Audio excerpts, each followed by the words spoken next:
I'd like to call to order the Avalon City Council meeting of Tuesday, October 17th. If you would please stand for the Pledge of Allegiance. Please begin. I pledge allegiance to the flag of the United States of America and to the republic for which it stands, one nation, under God, indivisible, with liberty and justice for all. And if we could please have a moment of silence for Melissa Gemelair, who passed in recent days. And maybe have it quiet as well. Thank you. You can't hear me telling you to be quiet? Okay. It's a moment of silence. A moment of silence for Melissa Gemelair.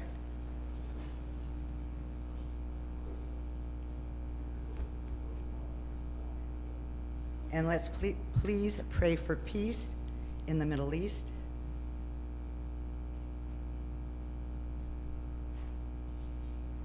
And let's pray for peace in Avalon as we come up to contentious events or issues every once in a while.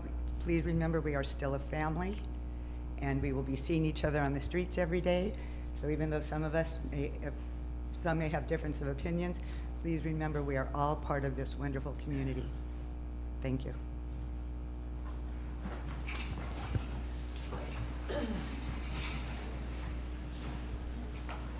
The roll call, please.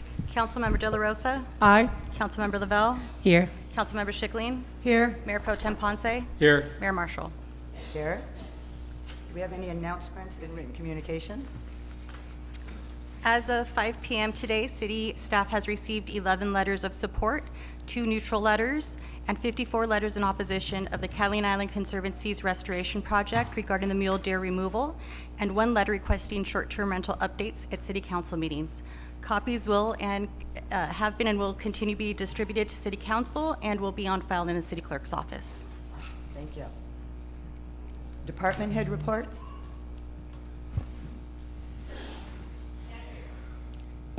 Bob is saying everything's okay. Oh, Bob has nothing to report? Okay, thank you for the weekly updates, though we appreciate them. Okay, who's next? Orrin?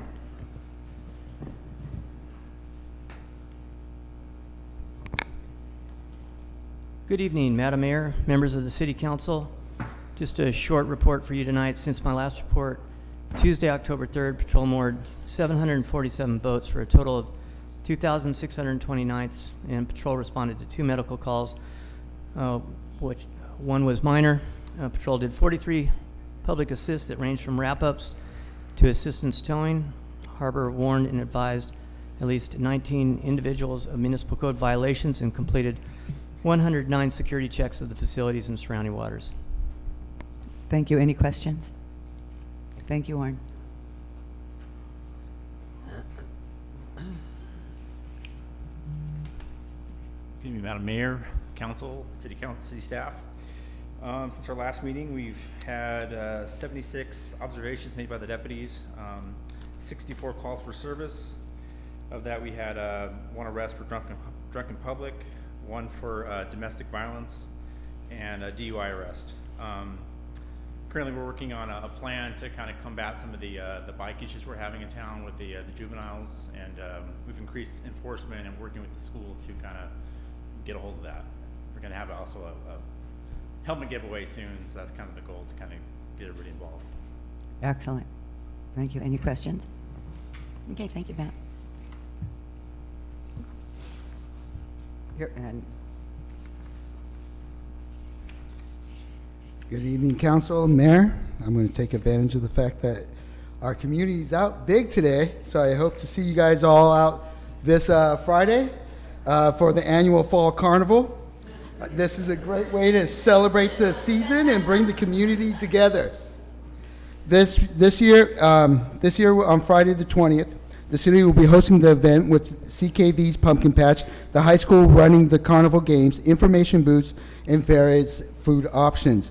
We will also be providing entertainment on the stage from Fernando Gonzalez performing mariachi music, Dance Tech, which will be our new dance group that's coming to teach here on the island. We'll be performing ballet, tap, and modern dance to fall music. We have Brandon Scott, a magician, and Kimberly Hamilton coming from Overtown, who is a fire dancer. There should be something for everyone to enjoy. Also this Friday at 11 a.m., the pilgrimage of the Lady Guadalupe will be arriving on the island with a short blessing on Wrigley Stage, followed by a procession to the St. Catherine Church, where it will be stay and be on display. The Halloween parade will be next week on Tuesday, October 31st, starting at 4:30. It's not next week, but October 31st. Starting at 4:30, proceeding from Kanabe Park to Wrigley Stage, followed by the Zombie Park at Avalon's Kid Park from 5:30 to 8 p.m. Come join us for a screaming good time. The Sand Trap is sponsoring a Dia de los Muertos event on November 1st at 6 p.m. on Wrigley Stage. It includes a folklorical dance performance by the local dance group Tierra Bella. We will also have a communal altar, or otherwise known as ofrendas, for families to put pictures of their family members. And if you're going to bring a candle, make sure it's not a real candle, but maybe one of those electric light-up ones. And we will also allow individual families to put a little bit bigger altar, an ofrenda, around the fountain during that time. Again, that's an event that is being ran by Sand Trap, so please see Maria for, is that my time? No. Okay. Please see Maria at the Sand Trap and to get your spot for an ofrenda. Is there any questions? No, great events, though. All right, I'm happy to Yeah, I'm see all of sorry. you come out this Friday. Thank you. What time did the Dia de los Muertos start at Central? That will start at 6 p.m. The Okay, dance will be cool. at 6 Thank you. p.m. Sorry. Dave, sorry. Small question, but for the photos, would you like a certain size? Yes, 5 by 7. We don't want the big 8 by 10, and probably a copy of the photo, maybe a frame or something like that. We'd hate for somebody to steal an original photo. So, Thank you. Great, thank you.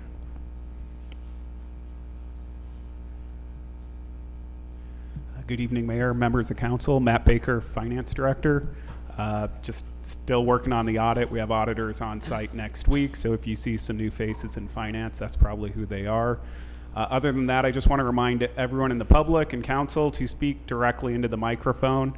If I'm standing like this, it may seem more normal, but the pickup's not going to be as great for the people watching from home. So when you're into the mic is really the way to go. It just makes for a better viewing experience for those not in attendance here. So Great. with that, thank you. Thank you, Matt.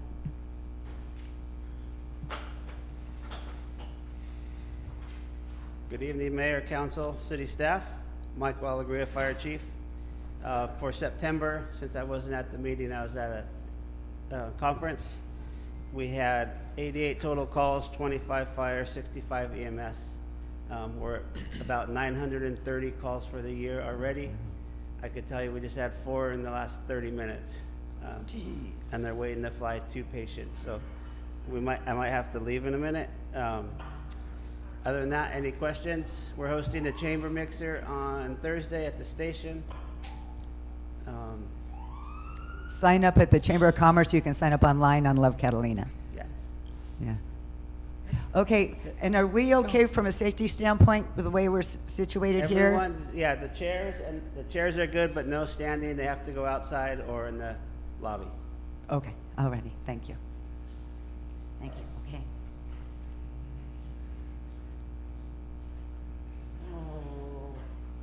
City manager report. Oh, no, assistant city manager. They need to put you on here, Jocelyn.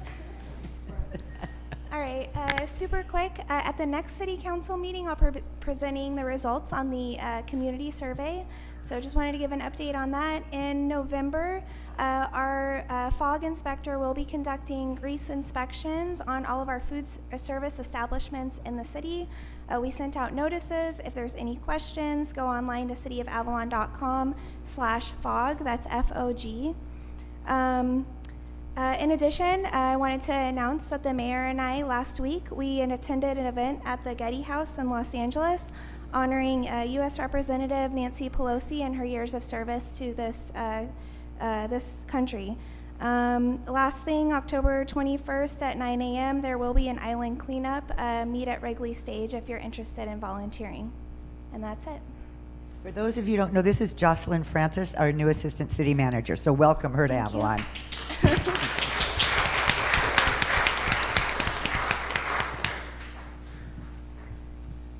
City Manager report. Thank you, Mayor. Good evening, Council. I am going to bypass a specific report and really just take a few minutes to establish really maybe the ground rules and expectations of how we're going to move this through tonight. I want to certainly thank everybody for caring and showing up tonight. This is a great showing by the residents. We appreciate the feedback. Now, our goal is to provide everybody that wants to speak the opportunity to speak.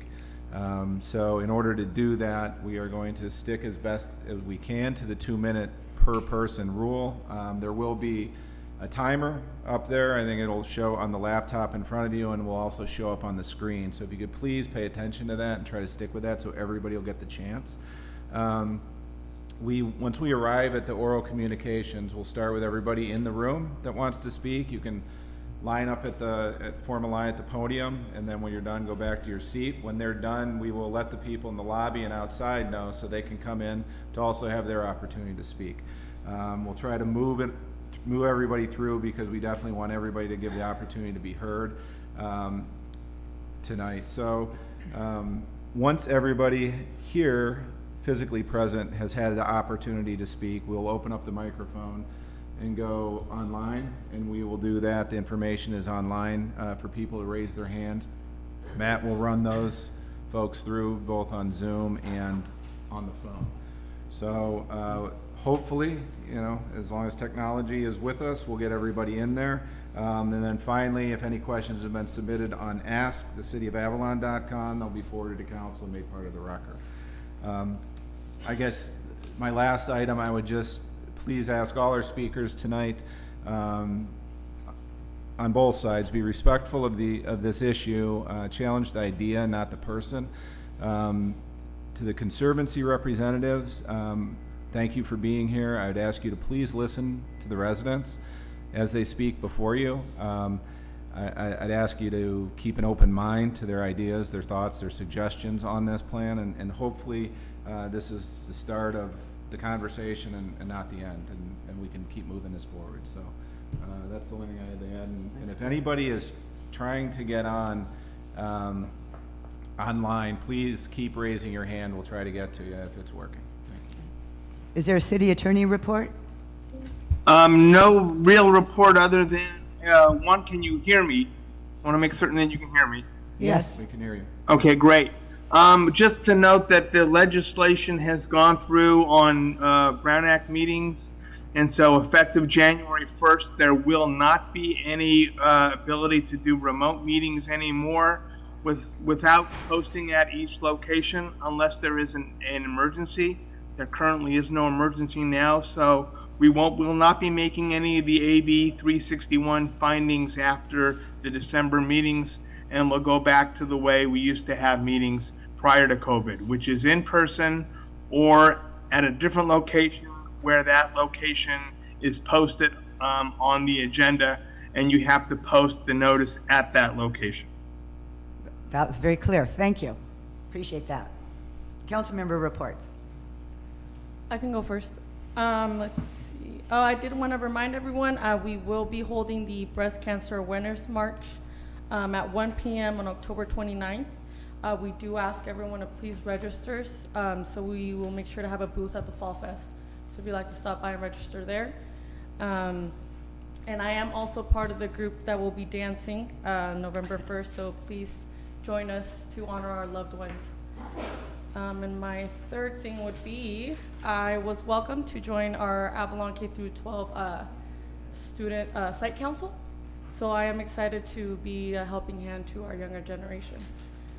I did also want to echo on Annie and Dave's sentiment on please making sure this is a respectful forum and this isn't for any certain side or any certain individual.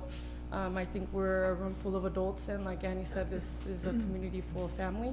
We see each other every day. And it's one thing that I did also think, because we interact a lot on social media, and all of our kids are on there, and they are reading all of the comments. and they will also be watching on Facebook. So I ask that on Facebook Live to please be respectful also on the comments. Thank you, guys. Nicely said. Michael? Now that the governor has signed Senate Bill 353, which is adding fruit and vegetable juice bottles to redemption, have we heard anything in regards to partnering with the group in Long Beach? We have, but it's nothing positive. They just keep kicking the can down the road a little bit. And we keep waiting for them, you know. Okay. Yeah, so frustrating. That was because I saw that the governor had signed that this morning. And then last Saturday was the Rotary Chili Cook-Off. It was the biggest fundraiser chili cook-off in our 7 years of doing it. So it was, thank you for the community for coming out. And thank you to two of the judges that are sitting here. Annie and Dave were both our judges, and they did a great job. And then the winners were, in first place by the judges, were Boilermaker Chili by Cliff Boyd. Big King, second place was Big King by Amanda King. Third was White Bean Chicken from Cafe Metropole, and La Saboricita, Carla Avila. And then the People's Choice first went to Smoke on the Harbor with Chris Blem. Call the Fire Department was second with Christian Cisneros. And third was Big King, Amanda King. So thank you guys. It was a great event. And next year it will be the first Saturday in October, October 5th. Perfect, thank you. Mary? Lisa? Oh, I just, real quick, I don't have much to say, but to Leslie Warner, who inquired about the transient rental, wants to have reports and updates. I did confirm with Dave Maestros, the city manager, that we are going to come forward with the community survey about your feelings with the transient rental licenses. There's still a lot of research going on. We're getting a lot done. I really believe that we're coming close to some good stuff. I look forward to many more discussions about it because I really think that this team can, and this community and the mindset that we're all in right now can really come to a good conclusion and a good new ordinance. Time will, we just need a little more time on that. So please look for that survey and answer that survey. I'm looking forward to the results of the community survey as well. Just want to see what kind of ratios of income to rent we have going on. If that's possible in the survey, I don't know, but I'm hoping that that's one thing that we can get out of there, which would also help with our rent control idea. So, moving forward, working on good things for the community, and this is incredible support. It's nice to see that people do come together for something that they do feel very passionate about. But I would encourage each and every one of you not to forget about the city council and what happens on a bi-monthly basis here, and tune in. It's easy to watch these now. We're on YouTube, Facebook, and if you still have cable, Channel 3. But just stay in tune to everything that's going on, because we all live here. We all want to make this a better place to live, and we all want to live together peacefully and happily. So thank you very much for coming out and showing your support for everything. Yes. Just returning from having COVID, so I apologize I missed the last meeting, but attended the Cal Cities conference up in Sacramento with everyone and had a great time up there and got a couple of great ideas for what we want to do moving forward within the city and within council, I think. And also did have the opportunity to attend remotely because I was sick the most recent COG meeting.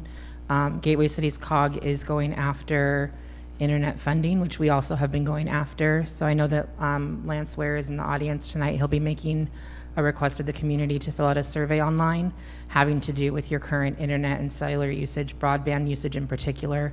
If you guys can please make a point to fill out that survey, that would greatly help. It just gives an amount of data for some of these grant opportunities we're going after.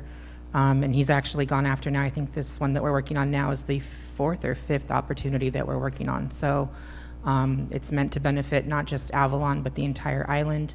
And hopefully we'll be bringing forth some ideas in the next few weeks and months that'll help with that as well. So encouraged by that, even in the face of project after project getting denied and different cities that thought they had money promised losing money this past month when they actually figured out how much money they'd already spent on broadband across the state. So just wanted to thank everyone for staying involved with that and for working hard on it as much as we can. And then just to echo everyone's sentiments, thank you guys for showing up. I know that some people are not comfortable with public speaking. Some people are not comfortable having to put their opinions out there in the public. And whether you're for, against, or unsure of this project at this point, I thank you guys for showing up. It makes a big difference. So keep doing it. Then I just want to say Catalina Kid Ventures is selling their wreaths and little Christmas trees, and they'll be down at the Fall Fest. And also we will be selling pumpkins for CKV. So if you haven't picked them up, Vons, yet, please wait and get them on Friday. Okay, hold on. Okay.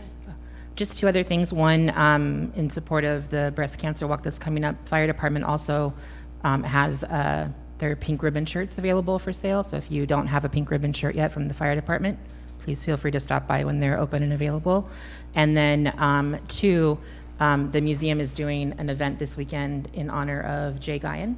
So for anybody who loves and adores Jay Guyon like I do, please feel free to go to that museum event. It should be pretty amazing. That man is a freaking encyclopedia of knowledge about the island and the ocean. So Is that the film that they do? yeah. Oh, okay, cool. Yeah, they've done one for Lolo before, and I Right. believe Rosie as well, right? Right, and they did one for Janny. Yeah, Janny Eisenhut. So definitely worth checking out and attending if you can, and hopefully it'll be available after the fact. And did you know the first pink ribbon was orange? When it started, yes, the woman that started that. Anyway, okay, this is oral communication. This is an opportunity for people to speak on items that are not on the agenda. You will be limited to 2 minutes and no action will be taken. And before we get on with the major issue at hand, I believe, Lance, if anybody is coming here to speak on something that is not deer related, why don't you come to the podium first, please? Good evening, Mayor, City Managers, City Council. Thank you for your time today. As Lisa mentioned, we are in continuous pursuit. Talk into the mic, please. Continuous pursuit of a grant The mic. to bring subsea fiber optic cable to this island. Currently pursuing one with the Public Utilities Commission, California's, and they have approximately $2 billion available in this round of funding, which is oversubscribed to the tune of $4 billion. $107 million for Los Angeles County. So we're begging all of you to participate in the public forums and public feedback that goes straight to the Public Utilities Commission. I posted some flyers up in the post office and other places around town. If you can take action on that, they want to hear from folks individually. They regard Catalina as presently served, except for a few blocks in Avalon. So the allocation of funds is based on their perception that everything is fine here. So to the extent that we can get our voices out and make ourselves heard, I would ask that you do that. There are 2 QR codes on this flyer that I'll leave over on the side table. One is a letter that goes to the Public Utilities Commission, and the other is a public map, which they finally fixed, albeit after the grant application deadline. So you actually have to click on it, search for Avalon, preferably your home address, and type in a public comment there. And if everyone can do that, I think we have a much better chance of getting awarded these funds. Thank you again. Thank you very much, Lance. Thanks, Lance. Can I ask one more question? Yeah, just real quick, Lance, yeah. Lance, may I ask you a question? Yeah.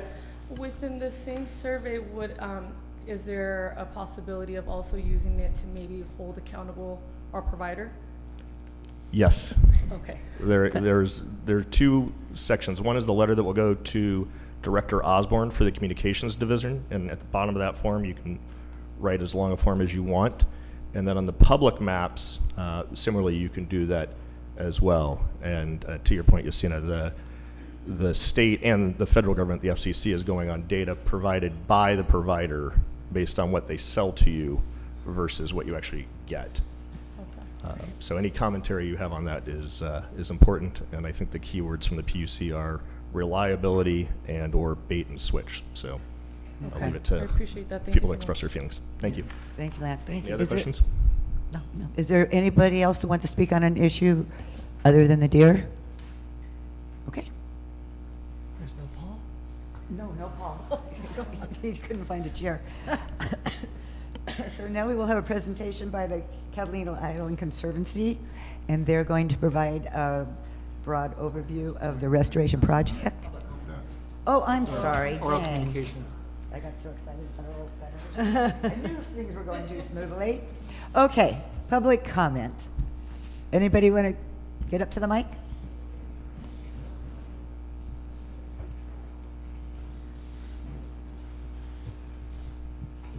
Hi, Debbie Wright, 210 Descanso.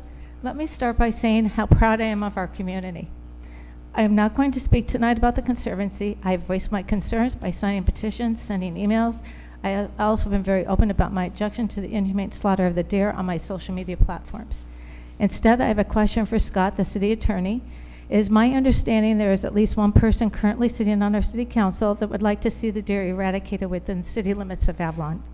My question is, in order for that to happen, am I correct the city council would have to vote on it at a city council meeting? Our community has a right to know. Please wait to answer my question until after I finish my statement. The people who sit on our city council are voted onto city council to represent our community and the people who reside within it. I'm sure all of you currently sitting up there are aware of the pulse of our community on this issue and that the majority of our community is against the inhumane slaughter of the deer, both inside and outside of Avalon city limits. For those city council members who disagree with the majority of the residents in our community, businesses in our community, and thousands of tourists, you're on the wrong side of the issue. You will note that over 10,000 people signed the change.org petition. The majority of those people are tourists. It's not difficult to see that the petition is growing in numbers every day. This is a bad look for the Conservancy and the city if you take the wrong side of the issue. People talk, tourists talk, regardless of how you choose to spin it. If Avalon loses tourists over this, it will directly affect the businesses in town. This is just the beginning. With all the bad press and social media posts that are looming, neither the Conservancy nor our city council have any way of knowing how this will affect our community and our businesses until it's too late. For anyone on the city council that votes to eradicate the deer that reside within Avalon city limits, as we know from when the Gaults were inhumanely slaughtered, this community has a long memory. Just as this is a very bad look for the Conservancy, and they know it because they hired a PR firm, it is also a very bad look for Avalon, should you decide to take the same path as the Conservancy. Yes, baby fawns have died. As sad as that is, it happens everywhere to every wild animal species that is part of nature. Animals getting sick is part of nature. Do deer occasionally have to be put down because of injuries when they get caught in a fence? Yes. And as sad as that is, it is not the reason to kill all of the deer within and outside of the Avalon city limits. Thank you. Well, thank you.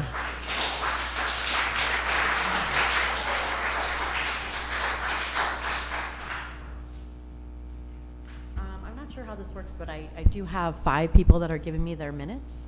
Do they need to come up here, or can I state their names, or how do we do that? I don't know, Scott, is there a protocol for that?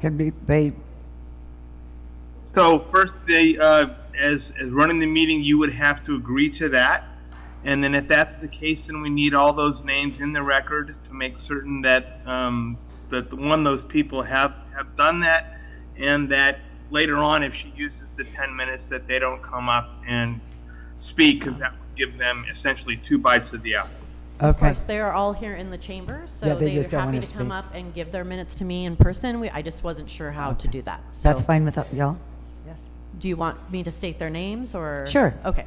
So I have Maria Cortez. And talking to the mic, I'm sorry. I have Maria Cortez. I Uh-huh. have Desiree Hernandez.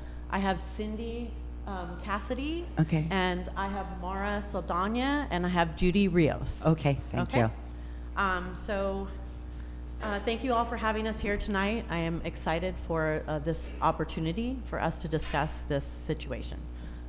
For those of you who don't know me, my name is Wendy Hernandez, and I live at 333 Tremont Street here on the island. I grew up here. My husband was born here. We raised our 3 children here, and now my 2 granddaughters are being raised here as well. After I read my own personal letter, I will read 2 others that were entrusted to me by some extremely courageous women, and I will do my best to honor them properly. Although I have many points that I would like to address regarding my reasons for opposing the Conservancy's plan to slaughter our deer, I have decided to dedicate my time solely to one particular aspect: how their brutal and inhumane actions will emotionally and physically affect everyone in this community. My mother and I moved here to the island when I was in the 2nd grade after my parents divorced. The catalyst for that was the life-altering events that occurred in 1974. When I was just 3 years old, my father held my mother and I hostage in our home at gunpoint and was eventually shot 4 times by a SWAT team. It is now 50 years later, and the sounds of those gunshots still ring in my head repeatedly. It is something that I will never forget, and is something I will never be able to silence, no matter how hard I try. That fateful day left me with severe PTSD, which I have struggled with every single day since then. When I heard about the CIC plans to arm snipers with AR-style rifles and let them shoot from helicopters, I was not only appalled for obvious reasons, I was also immediately sent into a very intense panic attack and have been inundated with severe anxiety ever since. I have spoken to quite a few people in this community over the last few weeks. The most poignant conversations I've had were with our local veterans, victims of gun violence, and people who were unfortunate enough to witness firsthand the Conservancy's slaughtering of the goat and boar in the past. In those moments, I realized that all those people were feeling the same fears and anxiety that I am currently feeling. In that day in 1974, it completely stripped me of all the childhood innocence and security that I once felt, and left scars that I will carry on for the rest of my life. Sorry, this is difficult. My oldest granddaughter is 4, and she loves the deer, just like the rest of the children in this community. Her favorite outing is to drive around town and try to find as many deer as we can, just so she can watch them and bask in their beauty. In those moments, I can clearly see in her eyes the same innocence, trust, and security that I once had. And I refuse to sit idly by and allow anyone to strip that away from her. So in this moment now, I'm going to read a letter from one of our community members, Angela Bogard. My name is Angela Bogard. I live at 317 Clarissa Avenue. I have lived on the island ever since 1965. I grew up going on family outings in the interior of the island every Sunday with my family. My sister and I would have competitions to see who could spot the most wild boar, goat, and deer on our outings that day. It did get very, very competitive, to say the least. I witnessed the horrible and inhumane way that the Conservancy removed the wild boar and goats personally. As most of you know, I am also one of 9 Islander survivors of the Las Vegas Route 91 mass shooting, where 58 people lost their lives, and hundreds are now traumatized and scarred for the rest of theirs. When I heard about the Conservancy's proposal to eradicate the deer from the island, I immediately had an anxiety attack. My family and I are very frequent users of the interior of the island. We go camping a lot and take day trips to enjoy our beautiful backyard. Now it hurts me to say that every time we plan a trip, I worry that there will be a helicopter buzzing around, firing AR-15s to hunt and mow down the deer. I also have grandchildren that travel with us out into the interior. And for these innocent little ones to have to hear and witness this would be devastating for all of us. Since that terrible day in Las Vegas 6 years ago, I have struggled with post-traumatic stress disorder. Now every time I see or hear a helicopter buzzing over the island, I have to take myself to a quiet place and start my breathing exercises because of the Conservancy's horrific plan. I am paralyzed by fear, waiting for the automatic fire to start. Since this became public, my anxiety has been at an all-time high. Having to live life in fear is awful. My life was forever changed that day, October 1st, 2017. I know that gun violence can happen anywhere, but I consider my island home as close to a sanctuary as I will ever find. Now with the Conservancy's proposed plan, well, let's just say I have not had one day since hearing about it that I do not worry about the sound of a helicopter. I am asking the City Council to officially condemn this proposal and do everything in its power to stop it. Thank you for your time, Angela Bogart. And I have one more to read. Sorry. No, you're doing fine. This next letter is from my dear friend Judy Rios, and to whom this may concern. I am writing you to ask for some compassion and care for your fellow citizens. Your plan to slaughter the mule deer using sharpshooters hanging out of helicopters with AR-15 rifles is misguided at best. I would ask you to please take a moment and think about your neighbors who have been through traumatic events that involve gun violence. There are those among us who have had a gun held to our head during a bank robbery, me. There are those among us who have been a victim of an armed robbery. There are those among us who are a part of the largest mass shooting in our country's history. And there are those among us who relive the terrors of war over and over again. The very thought of being subjected to the sights and sounds of the slaughter that is being proposed is enough to send us into a downward anxiety spiral. I personally find it hard to catch my breath. I can feel my heart start to pound when I think about it. The idea of hearing the large helicopters flying over, the idea of hearing semi-automatic gunfire, the very possibility of that is enough to make me sick in the pit of my stomach. If you've not had the same experience that we have, I don't expect you to understand it. The sound stays with you, and sometimes there is no escaping it. The sound of a jackhammer is enough to make me jump out of my skin. The sound of a large helicopter makes me stop what I am doing while I tell myself, you're okay, just breathe. It was a life-altering experience that I wouldn't wish on anyone, and the aftermath just goes on and on and on. I realize that we are a small part of the population, but I feel that we should matter. Our PTSD and anxiety should matter. Our mental health should matter more than just to us. We are very proud part of this village and would like to think that we matter and that the village would take us into consideration when looking at solutions to this so-called problem. I am not against hunting. I don't think any of us are. But what is being proposed isn't hunting. It is a mass slaughter, using weapons that were created to cause mass destruction in wartime. If the solution is to open hunting season for a longer period of time or to allow additional deer to be taken for their meat, none of us are against that. I have eaten my fair share of Catalina venison, and it's excellent. So no, I am not against hunting. I am against mass slaughter. I am against the use of AR-15 rifles for hunting. I am against the thought of using those weapons to shoot from a helicopter. I am against leaving the carcasses to rot in canyons throughout the island.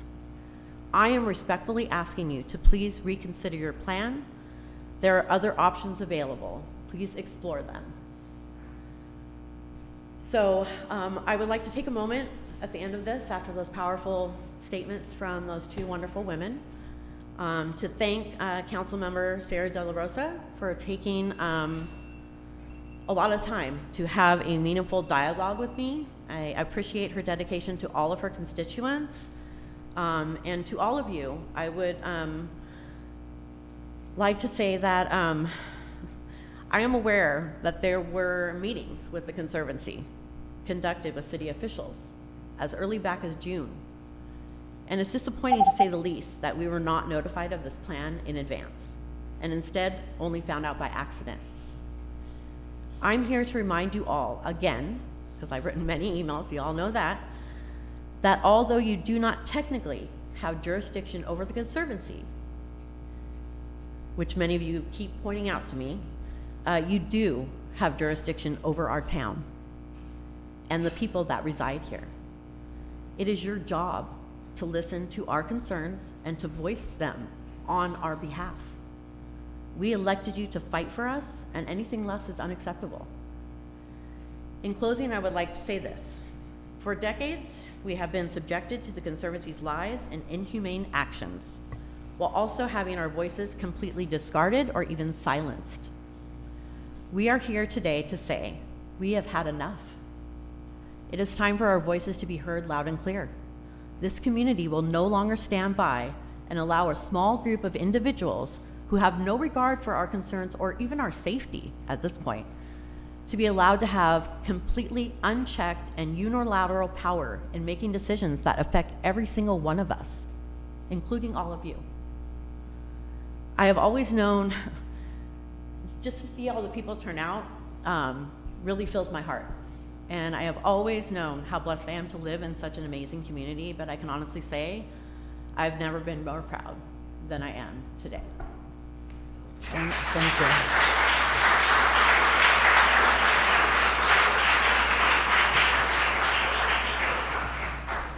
How am I going to top that? I know. All I know is I'm glad that fire department's across the way, so if I pass out from nervousness, we're not too far away. I have two people who are willing to cede me their minutes. We have Terry Dunleavy in attendance and Vicki Pierce. So thank you, City Council, for holding this meeting and allowing the public to express our views. I am Robin Cassidy, and I am speaking tonight on behalf of 10,000 people who have formally joined the Coalition to Stop the Slaughter of Catalina Deer, over 2,500 of which are confirmed island residents. I speak for all 10,000. Members of the Avalon City Council, you have been elected by the people of this community to do the difficult job of making decisions affecting the physical, mental, and financial health of our community. The people of this community expect you to do your job. We have 9 members of our community who survived one of the largest mass shootings in our country's history. Anxiety and sleep problems already plague those who witnessed the slaughter of the pigs and goats. We stand behind them to demand that you protect their mental health and ability to live in our town. We ask you to do your job. The potential financial impact to our local economy, still recovering from the strain imposed by COVID-19, is already being affected by this terrible idea. Many longtime visitors are already stating they don't plan to return. We expect the City of Avalon to reject this heinous plan in order to protect our economy, both current and future. We ask that you do your job. The Conservancy and their proposal to use incredibly inhumane net and bolt method on deer in Avalon is illegal. Section 6.1.128B of the Avalon Municipal Code states that no person shall beat, cruelly ill-treat, torment, overload, overwork, or otherwise abuse any animal. We ask that you do your job. We demand that the members of this body do the work you were elected to do. The needs of the city constituents should be the priority of the City Council. This community has entrusted you with the solemn charge of representing our interests. We elected you to stand up for us and do what is right for our community. If carried out, this decision will cause irreparable harm to this community, and it is your job to take a stand to prevent that. We demand that this body take immediate and strong formal action. We ask that each individual member of this body take a clear and public position on this plan. You are either for it or against it. There is no middle ground. We ask that this collective body renounce the Conservancy's plan and their abject failure to treat this community with the respect and consideration we deserve by informing and consulting us on decisions that will have an outsized impact on our health and well-being. We demand that this collective body take swift action to prevent the horrific and inhumane slaughter of animals in Avalon and the devastating impact such a slaughter will have on the residents of and visitors to this community by adding to Section 6 of the city's municipal code. The proposed ordinance reads, we respectfully request that the Catalina Island City Council expand our already existing ordinance prohibiting the abuse of animals to specifically include, Number 1, explicit protections. Although all animals are protected by our existing city ordinance, the ordinance should be expanded to explicitly include protections for wildlife within city limits, including specifically but not limited to mule deer and bison. Number 2, transportation restrictions. The ordinance should explicitly forbid the transportation by any means or luring of any such animal to private lands or lands under conservation where any animal may be subject to harm or death. And number 3, penalties and enforcement. The ordinance should outline appropriate penalties for violations, including fines, community service, or other suitable measures. Enforcement mechanisms should also be established to ensure compliance. For example, $10,000 per animal. Thank you so much for the opportunity to address you tonight. I trust that you will consider carefully what we have all had to say here and that you will be responsible to our concerns. Thank you so much. Thank you.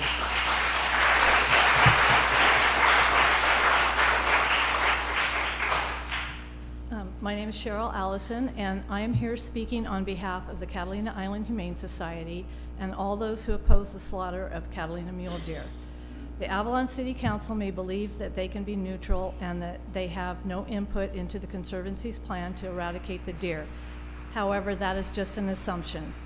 You can try to close your eyes to what the White Buffalo Inc. shooters will do in the interior.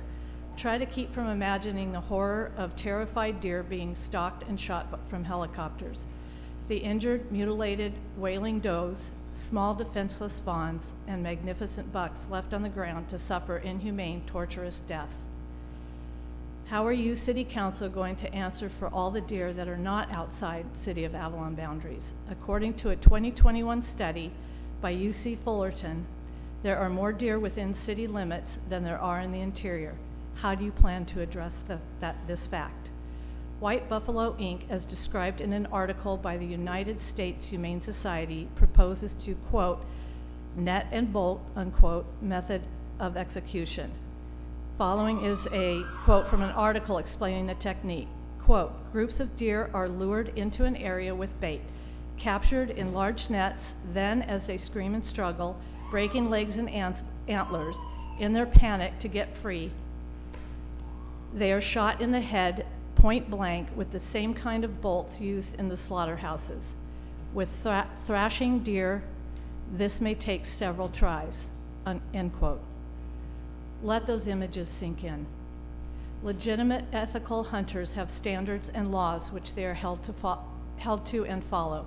They hunt humanely, are respectful of the life they take, and are grateful for the sustenance.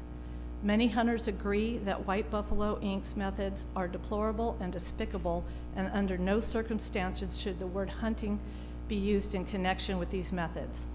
This is why there are several lawsuits pending for animal abuse against White Buffalo Inc., and they should absolutely be barred from performing these horrendous actions within our city limits.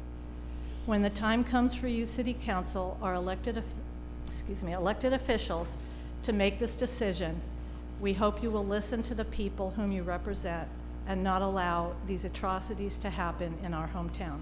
Thank you. Thank you.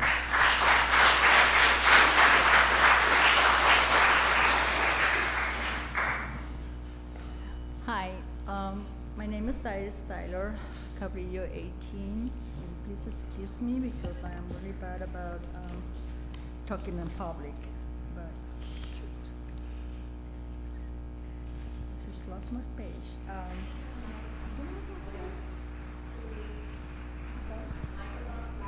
Just can you lower the microphone? Yeah. I'm so sorry. That's That's okay. okay. Let it, yeah. Hello, Mayor and Council, everyone.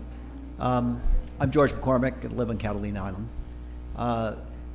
The deer are a unique ruminant type of animal. Unlike sheep and cattle, buffalo, they have cannot eat on dry grass. They cannot eat dry grass. If they eat that, they'll starve to death. And they have a very small ruminant stomach. They have to eat highly nutritious food, so they're not grazers, they're browsers. On Catalina Island, they really only survive on one type of plant, the chaparral plant, which is about 30% of the plant life here. And they don't eat the invasives, so that's why you see genester or broom and fennel and tobacco plants all over the island, because you can't survive in those either. So the deer eat the chaparral plants, and they've been eating it in many places. You'll see that giant coreopsis is only prevalent in places where the deer can't get to it. We're down to the last 6 mahogany trees on the island because they're nutritious chaparral plants that they can survive on. So so what happens with the deer is in good years there are a lot more deer and maybe a few more plants, but the deer are gradually eating the plants that they survive on. And if you look at the progression of this, the end point is that they will eat all the chaparral plants. And then they will starve to death because there'll be no plant here on the island. Unless you have some grazing ground you create for them, they will starve to death and you lose the deer. So is that humane? Now, I tried to look at realizing this when I took the naturalist course 5 years ago, I thought, well, maybe there's some other way we could do this. We might be able to do it with biologicals or a non-hormonal birth control contraception. So I looked at that. It's been used in the buffalo where you can herd the buffalo in and do it. You have to get within 40 meters of the deer to do that. And you might be able to do that with the Avalon's urban deer because that will, then they'll have contraception, they won't have fawns. But you can't get anywhere near those deer in the inland deer where they're skittish and if you're lucky to get 100 meters or 200 meters close to those deer. So you can't use that technique. Subsequently, my wife took a lot of time looking at what could you increase hunting. I think the Conservancy can probably address that. But we need a tremendous increase in hunters to reduce the deer population so the chaparral plant life could survive and the island could sustain the deer. So we haven't found a way to do that, working with California Fish and Wildlife and getting enough tags out or even enough hunters. So I'll let the Conservancy address that. But I just want to point out that the deer may be on a road to their own extinction because of what the plant life is like here in Catalina Island. Thank you. Thank you for your comments as well.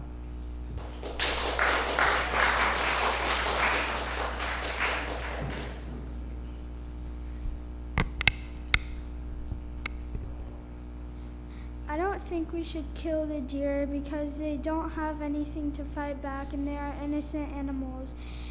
And the Conservancy lies about they don't have enough food because there are plenty of plants around that they could eat. And I don't think we should kill them because I really love them and whenever I see them, they just make me happy. So I don't think we should kill the deer and any other people who love them and they just see them get shot, they'll get really sad. So. Thank you for your comment.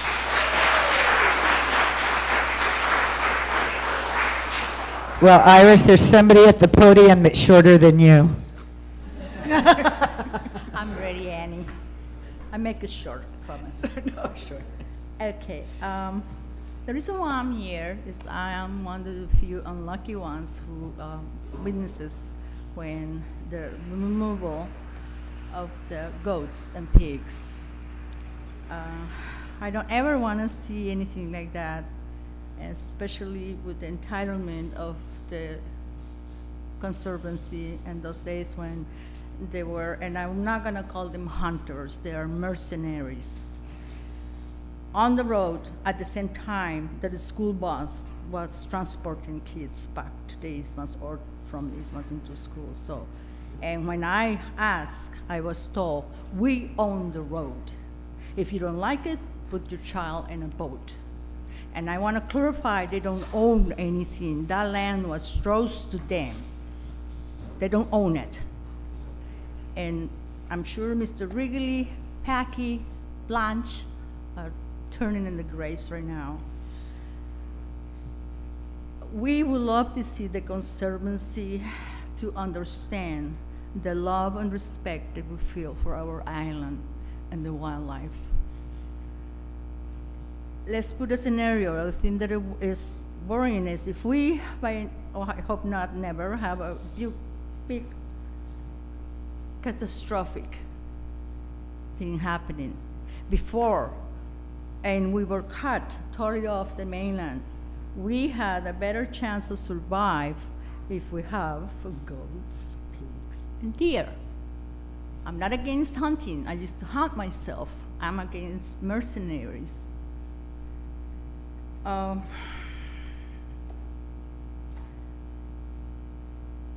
Maybe we can, instead of meat, eat their precious plants. Sorry. The deer has been on the island, and it's something that maybe somebody can say, for over 100 years. On that term of time, they do change to adapt to the conditions of the island. That, perfectly well to qualify as maybe something the Conservancy can check on. Now, I have mixed feelings about the Conservancy, and this goes to the top people, not the staff. They have great stuff. Keep your face in the microphone. Thank you. Thank you. So at first I got mad at you guys, and then later on, I just kneel down and pray to God to give you two things that you don't have: hearts and souls. Please save the deer. Good night. Thank you.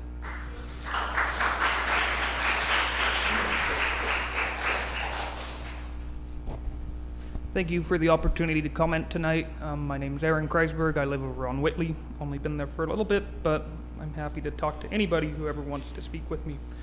I'm actually going to read from a document from 50 years ago by Dr. Robert Thorne, who ran the California Botanic Garden, Conservation and Management of the Natural Flora of Santa Catalina Island. Santa Catalina Island remains one of the most nearly unique botanical preserves of California. 4 species and 4 subspecies listed below are restricted entirely to this island. They are only found here and nowhere else in the world. I'll spare you the Latin, but you can always come find me and I'll talk to you in some Latin. Horrendous impact on Catalina came about through deliberate introduction of sheep, goats, pigs, and deer onto the island. Of 45 indigenous plants reported at one time or another from the island, but now seemingly absent from Catalina, I estimate that 32 of them have been destroyed. Thankfully, some of these have been rediscovered since their disappearance. On many parts of the island, the goats, pigs, and deer allow no reproduction of the native trees. Unless all these are removed from Catalina, the present generation of native trees on Catalina will be the last. The species are doomed to disappear as the present generation dies off without issue. The deer are rapidly eliminating the 2 Catalina endemic shrubs, the island tree poppy and the Catalina nightshade, except where they are fenced out or the shrubs are growing on impossible slopes. 2 handsome arborescent shrubs with large woody stems of the island tree poppy were recently killed by deer at the Renton mine. Our island plants, never forced by natural selection to defend themselves against grazers and browsers, are highly vulnerable to the introduced ungulates. The devastation to the groves of island ironwood, island oak, and island cherry, 3 of the most important island endemics, are documented in his flora that he wrote in the 60s. The natural flora of Catalina is probably doomed unless the feral goats and pigs and introduced deer are removed totally, as the feral sheep were earlier. Thank you for the opportunity to comment. Thank you to everyone in the community for expressing your opinions. Thank you, Eric.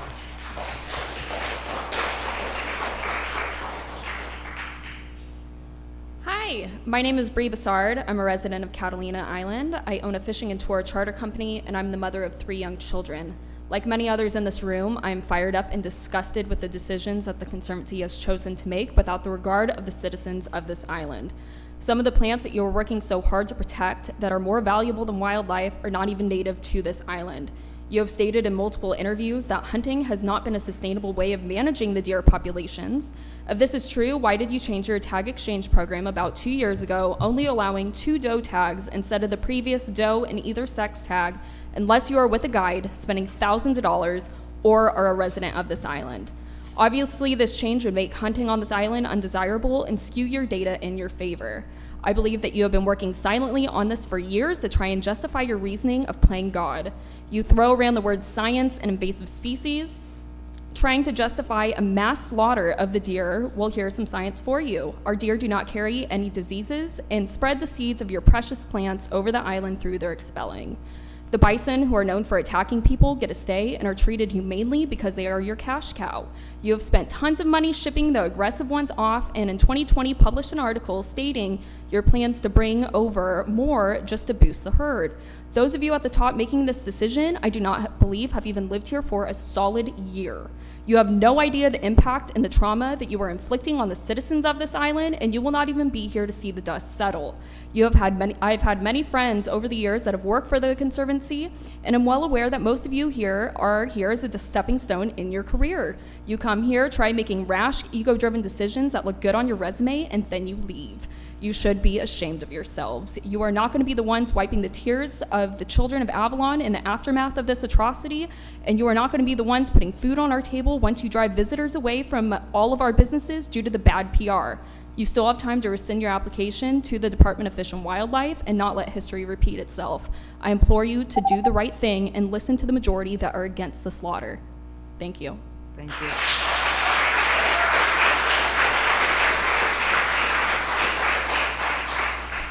That was really good. Hello, council, mayor. It's so good to see you all. You too, Kelly. My name is Kelly Callahan Scoff. I've been a resident of this island for a little less than 20 years. Recently, I had to leave the island due to family complications. I came back today to do a little substituting at our school for our beauties. It's such a great job. I'm an ex-Conservancy employee. I loved working for the Conservancy. I thought when I first got here, wow, what a job. And as the years went by, things kind of changed. I always thought this island was paradise. I mean, on the outside, it is paradise. But there are some issues that aren't paradise here. It's a struggle. It's not easy living here. We have a lot of challenges. But the community, our friends, our family, God, how I love them. Jeez. I've been asked to read this, so I will. The reasoning behind the plan for slaughter on Catalina Island is riddled with misinformation and questionable motives. Let's discuss the facilities and presence and present the facts. Firstly, the claim that the hunting program is unsuccessful due to a lack of local guides is a blatant lie. The truth is that the Catalina Island Conservancy restricts local hunters from guiding mainland hunters. Moreover, viable solutions such as using areas like Blackjack or Camp Cactus for hunting and allowing local guides have been proposed but ignored. Another falsehood is the assertion that deer are decimating native plants. In reality, deer don't kill plants by merely grazing. They eat leaves, not roots. The invasive plant problem persists because of the lack of collaboration between the Conservancy and the Island Company. Instead of hiring a murder squad, a more sensible approach should be mobilizing volunteers and paid workers to eradicate invasive plants. The most concerning aspect is the apparent hidden agenda, the ultimate goal of getting rid of non-native animals, including deer and bison. This reveals a broader, potentially ecologically damaging plan, introspective of the hunting program outcome. In light of these facts, it becomes evident that the proposed reason for the slaughter lacks credibility. The community and conservation efforts would be better saved by open dialogue, collaboration, and a false-based decision, rather than the propagation of misleading narratives to support a questionable agenda. My knowledge of the Conservancy, their main goal is to be a balance of education, conservation, and recreation. We have to find a balance and a way to solve this without murdering our beautiful deer. Thank you. Thank you, Kelly.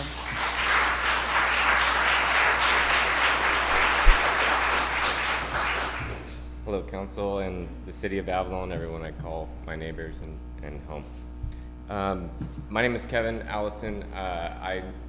My family has been coming here. I am a product of 5 generations of plant conservationists, all of which who have been coming to Catalina ever since 1884. It hurts me to stand up here and talk today for many reasons. I think a lot of the opposition and the plan with the Conservancy comes with a lot of people who care deeply about values, and that's a challenge when they don't match. And for me, I'm here to speak for the plants. I am a plant scientist. I have 4 degrees in conservation, restoration science. I am a degree in plant science, coastal resource, watershed management, natural resource management, and horticulture. All of these to say I understand the ecology of the plants. And what you see out on the landscape is a lot of plants. I understand that. But what you don't see is what I see, which is my job. I am the rare plant ecologist, and my job and my life dedication is to ensure that the rare plants of Catalina Island do not go extinct. And what that is particularly what I see when I see many of these species, like the Cercocarpus strasky, the Catalina Island mountain mahogany, 6 individuals left in existence. Many of these plants are Catalina ironwoods, occur here, nowhere else in the world. You see many groves around the island, but what you're seeing is actually only 120 individuals, give or take. Some genetic work needs to also be done. But this are the things that I see, and the problem is that the deer are innocent. The deer were brought here by us, and that makes it a responsibility by us to manage the damage that they cause. Oh, is that it?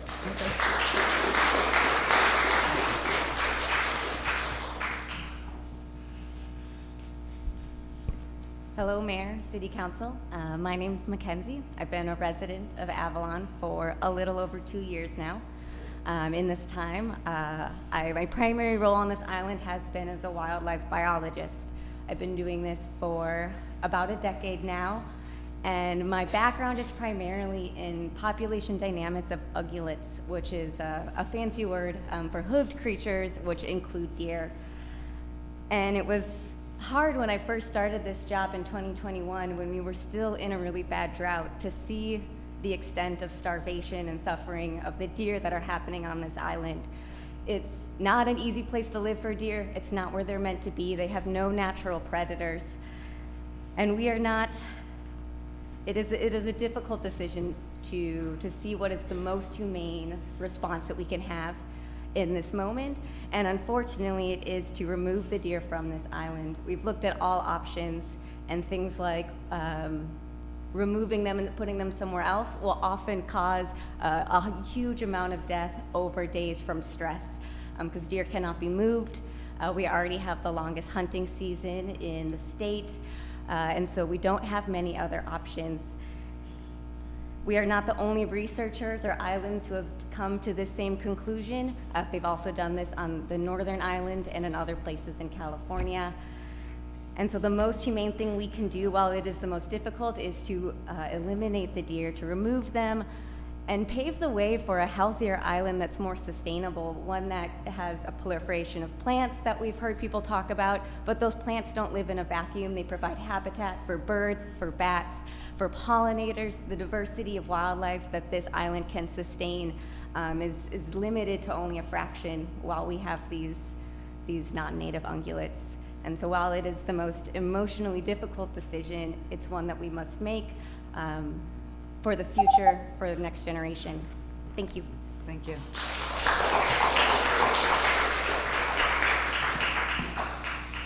Hi, Mayor. Hi, Council. Hi, Avalon. Can I add 2 minutes from Rachel Boyce? Thank you. Yeah.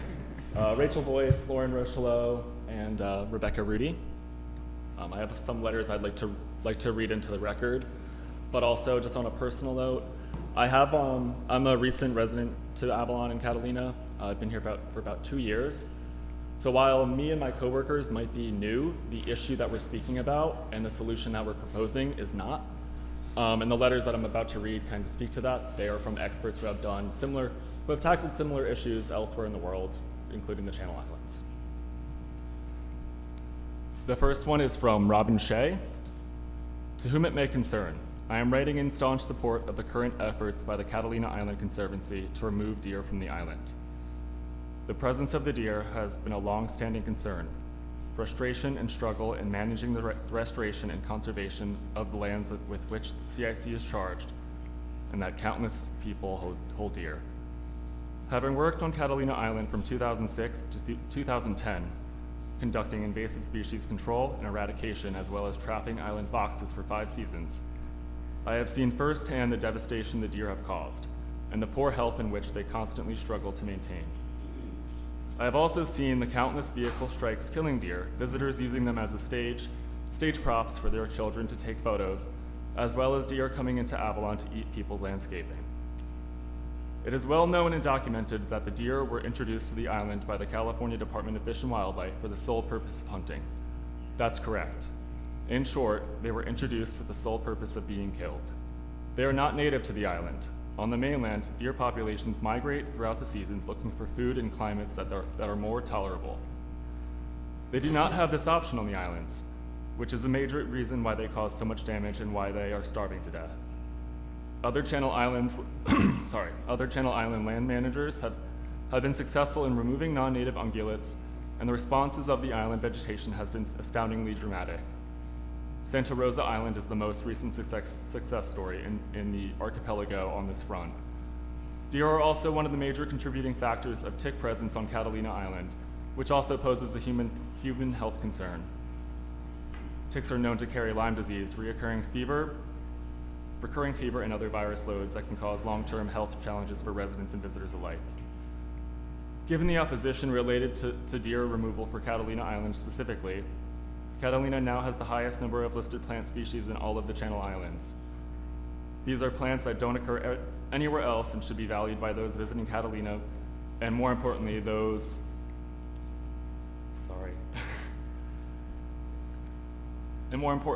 calling Catalina Island home. These plants are just one of the many aspects that make Catalina the gem it is. Endemic plant species of the islands do not have the same defenses that mainland plant species have, and thus are more susceptible to harm. The use of helicopters and wildlife biologists as hunters and sharpshooters has been proven around the globe to be the most humane and most effective way to remove non-native ungulates from landscapes. The company being hired for the removal on Catalina is the same company that did the eradication of deer and elk on Santa Rosa Island. I had the privilege of working alongside them, and no one can do it better. They are trained wildlife biologists. They are not mercenaries as many are depicting them.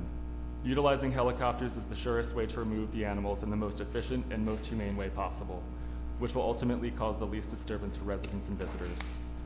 While I acknowledge the change can be difficult and disruptive, I implore the residents of Catalina Island and the local mainland coast to envision a green Catalina Island that shimmers like an emerald on the horizon, rather than the modeled landscape it currently is. After the goats were removed, many people once in opposition begrudgingly acknowledged that the island looked much healthier and that they didn't truly realize the damage that was caused. This is another chance for everyone to help support the health of this struggling landscape in a very tangible way and reap the rewards of the stunning beauty and magic that is currently being suppressed and irreparably damaged. Good luck to Catalina Island Conservancy in this effort to remove deer from the island. The island will thank you, and many of your partners and neighbors are staunch supporters. In solidarity, Robin. The next letter is from Scott Morrison from the Nature Conservancy. To whom it may concern, the Nature Conservancy works in over 70 countries around the world to conserve the lands and waters upon which all life depends. In advance of that mission, TNC owns and manages a multitude of globally significant preserves, including 76% of Santa Cruz Island, the largest of the 8 Channel Islands of California. For decades, managers of the Channel Islands, including the Catalina Island Conservancy, the U.S. Navy, the U.S. National Park Service, and TNC, have worked to address the ecologically devastating consequences of livestock and game animals that were unfortunately introduced to the islands back before it was understood how unique and sensitive these island ecosystems are. In every case, managers reached the same conclusion: the only effective and sustainable way to stop the degradation caused by these animals, prevent extinction of native biodiversity, and ensure the islands will be resilient into the future is to remove those invasive populations. For decades, the Catalina Island Conservancy has analyzed the impacts of the introduced mule deer on the island and worked to find ways of mitigating those impacts. Today, the evidence of the severity of the threat the deer pose is overwhelming. The Conservancy has exhausted all other alternatives. Catalina Island can either have a functional, biodiverse, and resilient ecosystem, or it can have deer. It cannot have both. The CIC has engaged global leaders in large animal eradications and is developing a plan that will incorporate state of the science best practices. These include making sure the project is designed and implemented to meet standards of humane dispatch of the animals and to ensure the safety of the hunters and the public. In that regard, it is important to emphasize that the science and practice of eradication has been very rapid development over the past few decades, and the increasing integral use of helicopters has been transformative. They have made eradication efforts far more efficient and have enabled conservationists to address the wider variety of devastating pest species on ever larger and more complex islands. Helicopters are now commonly used in a variety of ways to eradicate in eradication projects, from the transport of materials and personnel to the monitoring of eradication success.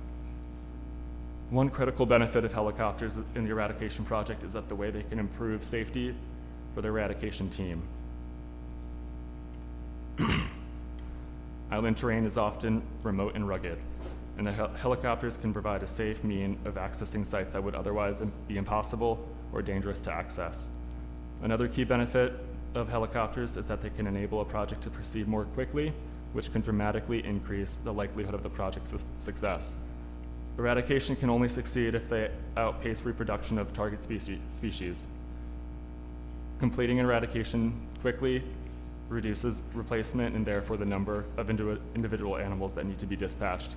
If a project fails, then the animals will have died without long-term conservation benefit.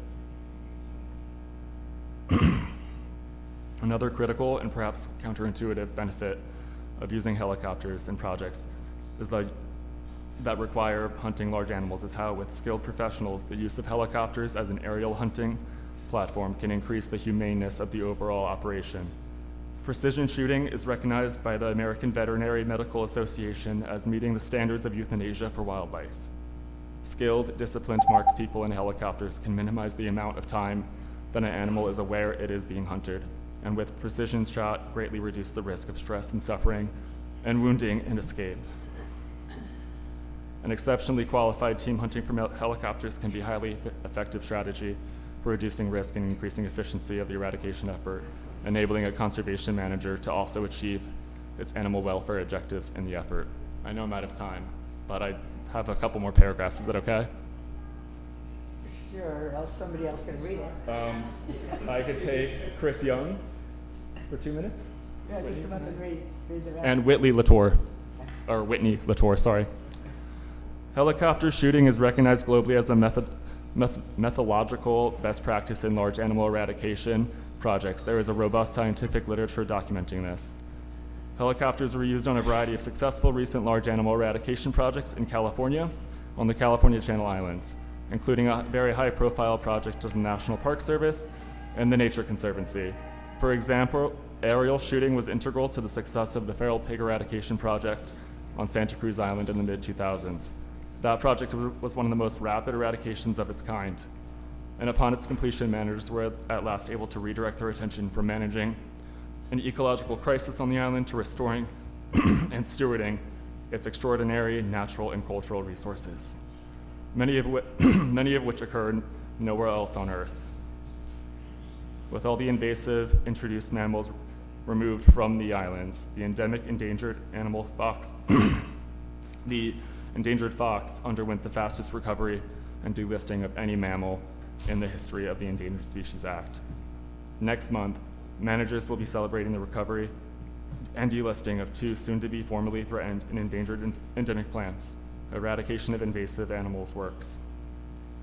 The Nature Conservancy joins conservationists across and beyond California in commending the Catalina Island Conservancy for its leadership in addressing the difficult and long-standing problem, and for the care that they are putting into the planning as to minimize impacts on the community. The dramatic and inspiring recovery of native plants and animals seen across the world on all the other Channel Islands following removal of the invasive herbivores affirms that this is the right and necessary thing to do. Scott Morrison. Thank you. Thank you.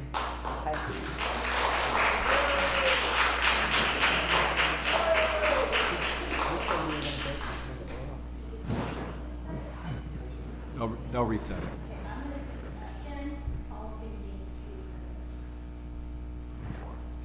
Hello.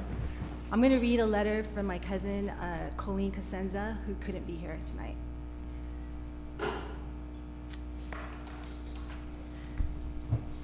Dear City Manager Maestros, Mayor Marshall, and members of the Avalon City Council, I am a previous resident and regular visitor to Avalon.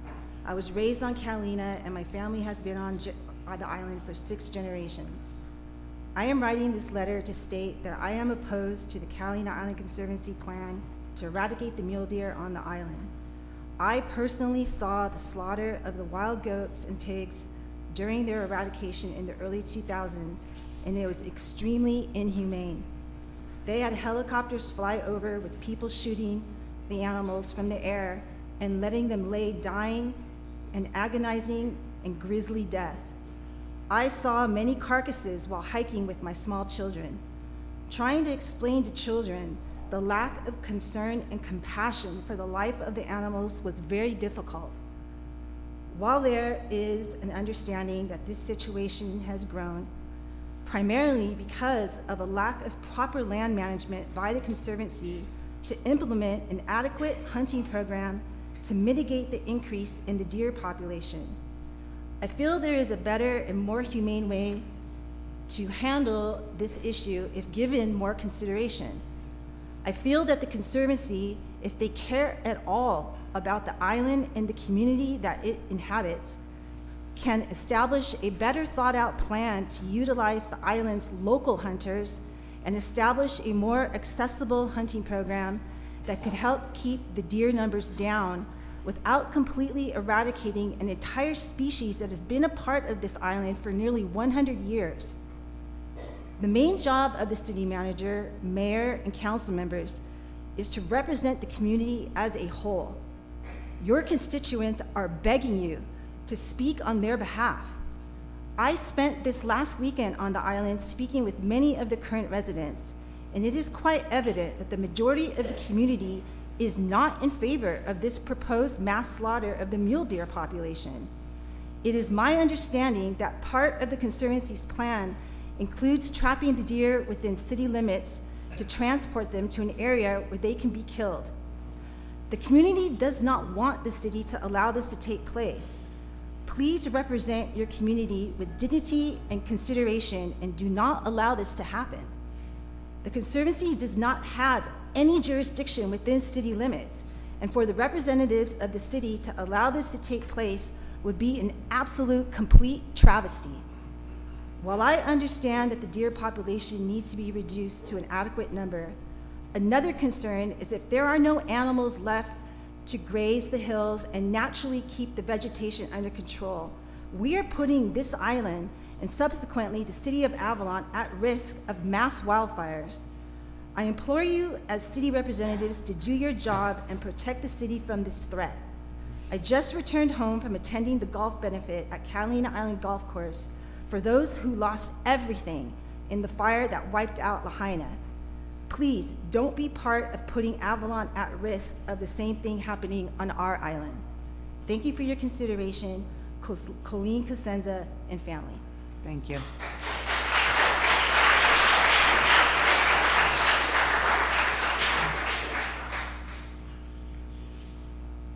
Good afternoon, City Council. There's a Wendy Latour here. Which is Wendy Latour? Whitney. Very nice to meet you. You are the president of the Conservancy, newly appointed. Andy. There you go. Anyway, my name is Charles Haight. I come down here because. Excuse me, Charles. Speak into the microphone.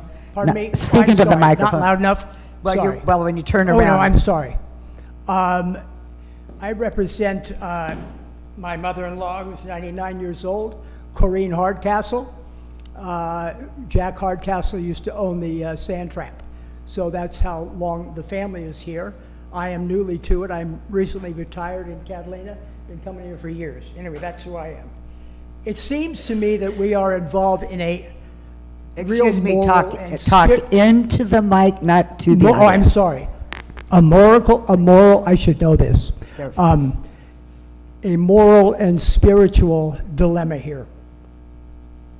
It has to do with what we stand for as people and as islanders. If you can really let your moral compass envision shooting animals out of an airplane, out of a helicopter. I'm a Vietnam vet. I know what happens, okay? Let's leave it at that. We've basically put ourselves, or possibly are painting ourselves into a corner. I think it has not been, I would not have approached this the way the Conservancy has. I would not have made this public announcement as to when and where it will happen. I would not have hired a very esteemed public relations expert from back east to be the president of the Conservancy, with all due respect. I just think that we're in the wrong here, and I think that all of us need to examine this a little bit further and work on this a little bit harder. All the things that have been said tonight by the people who are against this slaughter, and I think it is a slaughter, all of us and the people, as the gentleman talked about before, I think everybody sort of means well here. I know they do. But I think we've got to give it, really give it the time and really give the attention. I believe if you look at, the last thing I'll leave you with is the irony of the name, the White Buffalo. If you look at the Ken Burns documentary that is on now about the respect that the native people, including the people of this island, had for animals, if you look at that, and you look at that through your moral compass and your spiritual compass, you will know that this is just not right. Thank you.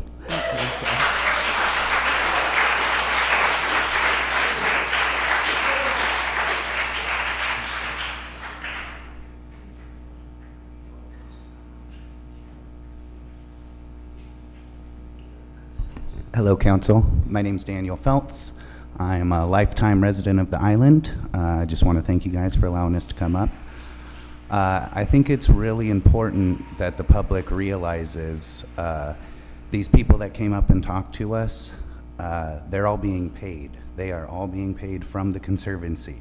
So while they may have some valid facts, it's all, a lot of their views are skewed and biased. So I wanted to loop back around to Debbie and Robin's question as to the city council. What power do you guys have, if any, to stop this? So you can obviously see that the town doesn't want this to happen, to go through. So I think we're just wondering what the Conservancy, what is in it? What's the benefit of doing it? So what is it? What is your guys' reasoning behind going through with it, if you guys have anything to do or any say with the matter? While this is all great, hosting a public forum, it's all just kind of like talk and there's no action. So I just want to make sure there's some follow through from everybody, from you guys, from the residents, as far as what we can do to stop this.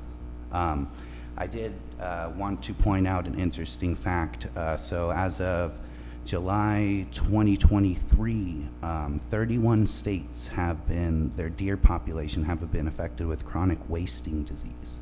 So our population over here is, they have not experienced, they have not been exposed to that. So we have kind of a special location over here.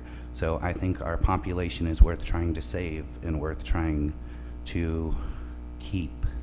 Whereas, sorry, I'm trying not to get too flustered. So they had stated the first Love Catalina, can't remember the guy's name, he was great. he had stated that the chaparral was what the deer was eating.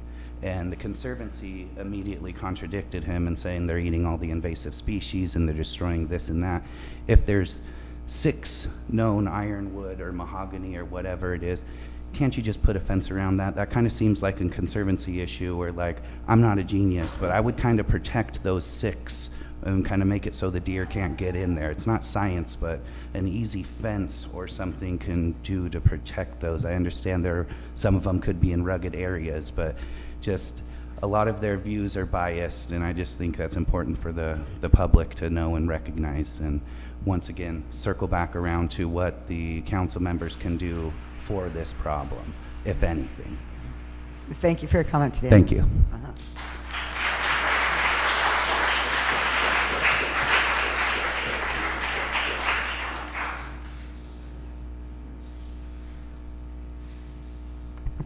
Hi.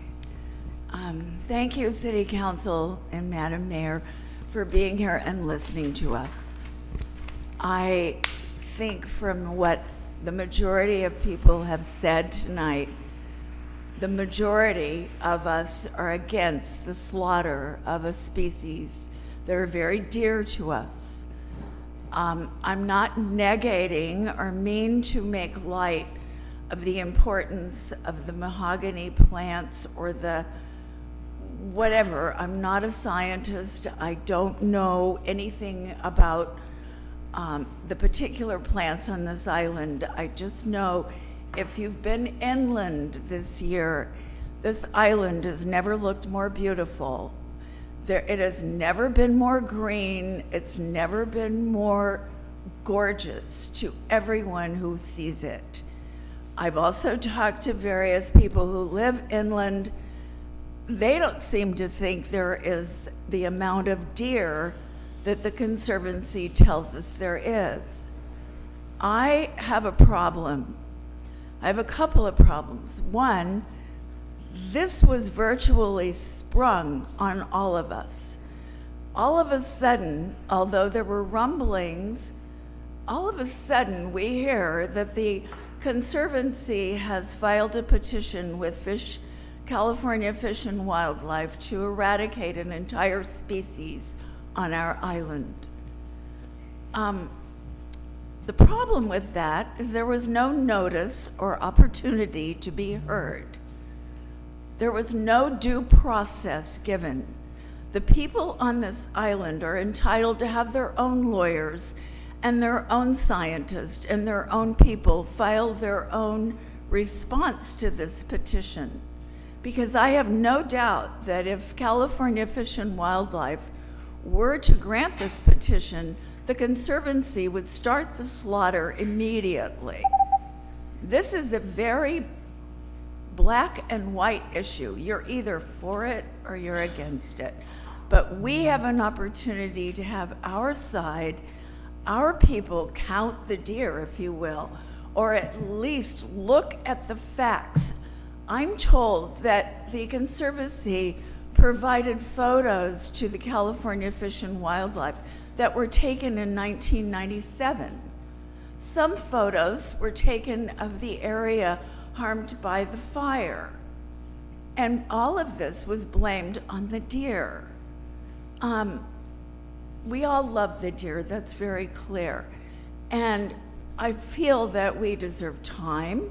I appreciate you listening to us, but I believe that we, the people of this island, deserve an opportunity to have our side told to the California Fish and Wildlife, who I've worked with for years, and I know that they will make the right decision. The last time that the Conservancy proposed this plan to California Fish and Wildlife, they came back and said no, because you haven't investigated or looked at the opportunity to have hunters and increase the amount of hunting and tags that perhaps you will be able to solve this problem. But the Conservancy never did that. They never looked at increasing the deer hunters. They never looked at the opportunity to do something else. I think there's something underlying going on here, and I don't like it. And from the voices that I've heard tonight, none of the people in this audience love it either. Please help us save the deer and save our island. Thank you for your comment.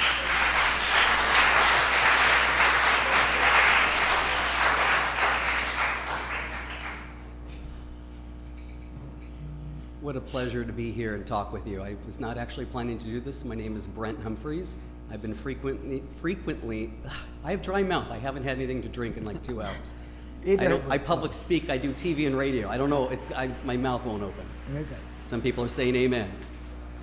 I've been coming to this island joyously for 43 years. And I know many, many people on this island, and I will be uncharacteristically brief despite the time of 2 minutes. I run additional rental properties now on the island, and our dream of additional ownership is expanding, and we are expecting.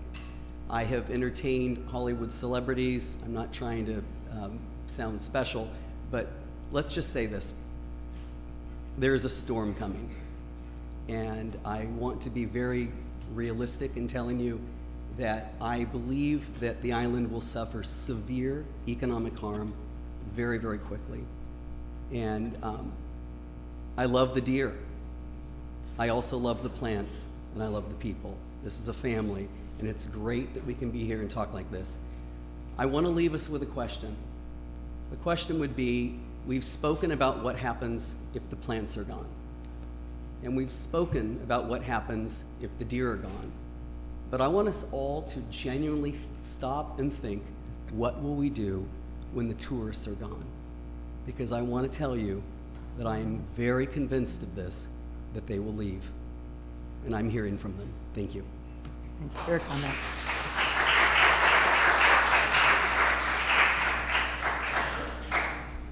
Hello, everyone. Janie Sampson. I wanted to say that I think everyone's right in each respect. The Conservancy wants to save their plants, and I get that.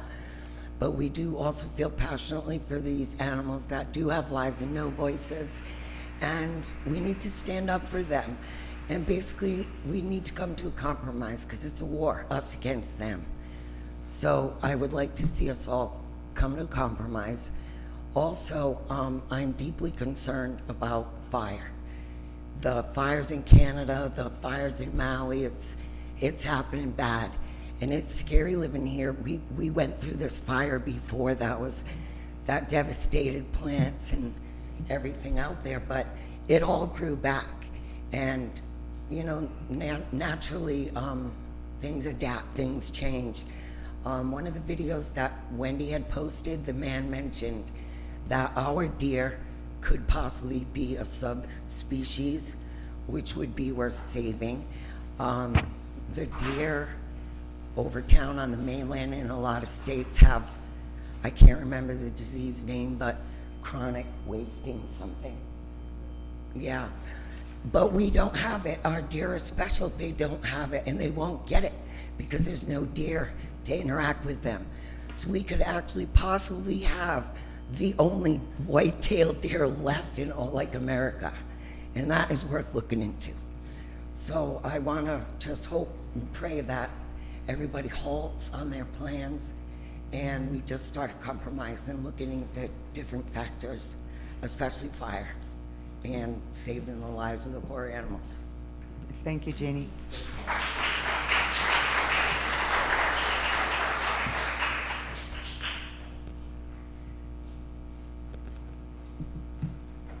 Hi, my name is Marnie Green. I've been coming to the island since 1955. I've seen a lot of changes, and what I have to say is don't take the charm away from the island. You know, we used to have hay rides down Front Street. The deer, the goats, I saw the goats get slaughtered. All I'm asking is, let's all of us think. And I know the plants are great, but the deer didn't ask to come here, okay? What are we gonna do if there's too many humans over here gonna shoot us? So please think about them And they didn't do anything wrong, just help them. Think of a different way and keep the herd down a little bit. You know, I'm not a scientist or anything else, I'm just a goofball. But anyway, I ask you all to work together, and God bless you. Thank you. Thank you, Marty.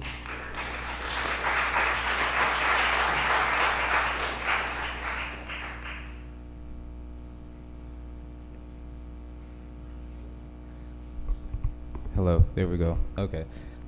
Good evening, ladies and gentlemen. My name is Malcolm Jackson. Most of the Islanders know me as MJ. I've been here for about 3 months. I'm gonna keep it short and sweet. I've been here for about 3 months, and so far it's been the best experience of my life. I love Catalina Island. I come all the way from Atlanta, Georgia, and the hospitality that I've experienced here, just from all the locals and just great people here, has been amazing, like mind-blowing, to be honest. And so I think I could speak for most of them, and it's just something so unique and like surreal about seeing the deer, you know, in the middle of the night, just walking on the street. You know, they surprised me, a few times, but I see all different sizes, all different kinds, and I love it. I honestly love it, because I never experienced that where I'm from. And so I hope, to stay here for, a long time, and I would love to see, the deer stay around. Yeah, that's basically all I have to say. Thank you, MJ.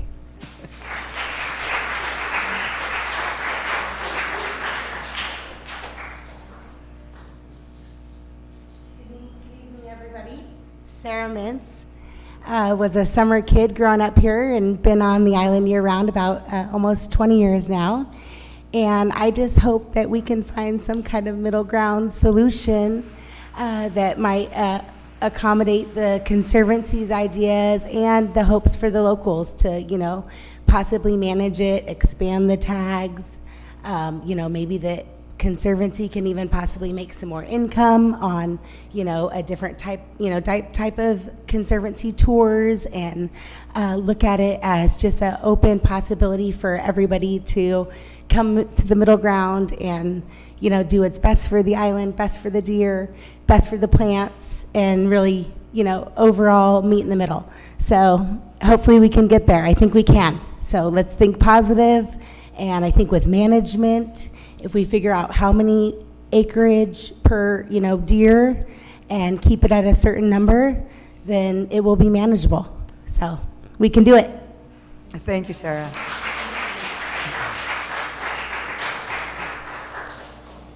Okay, I see nobody at the podium. Are there people in the other? Oh, sweet. Okay, that's where we go next. Wait, but are there people in the other room that wanted to come up, and then we were going to go to the phones? We do have a couple people online, so. Okay. We have 2 online that we are going to do. Right now? I think Matt's trying to bring them up right now, yes. Okay, do we want to, is this a little break time then? No, we have 2 online ready to go. Okay. Sorry. Back to the float.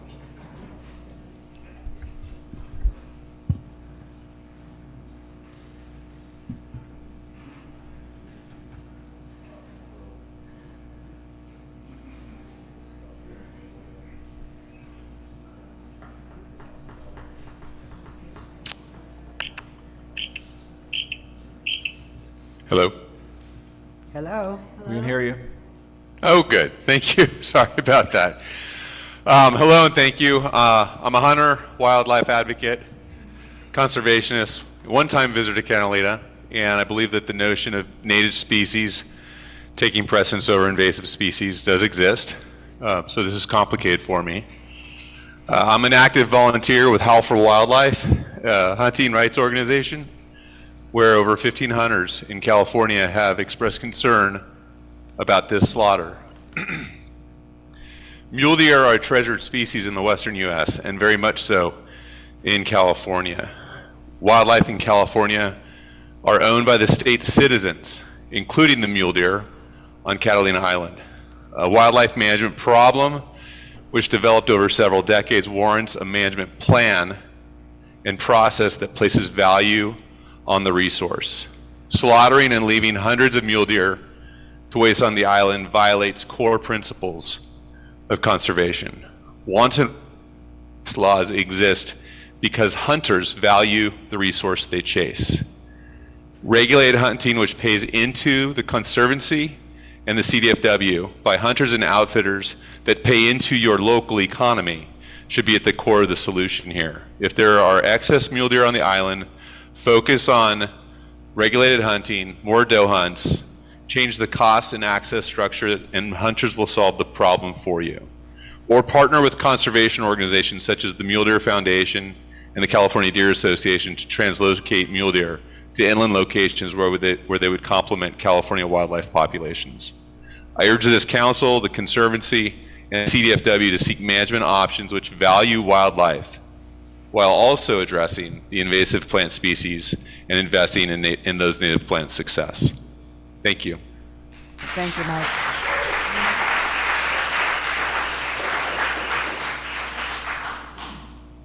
I believe we have one more online.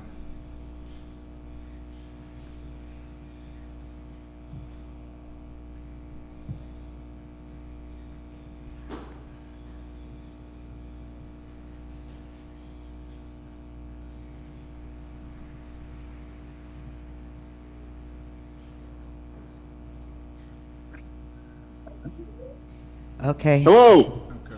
Yes, we can hear you. Can you hear me? Yes.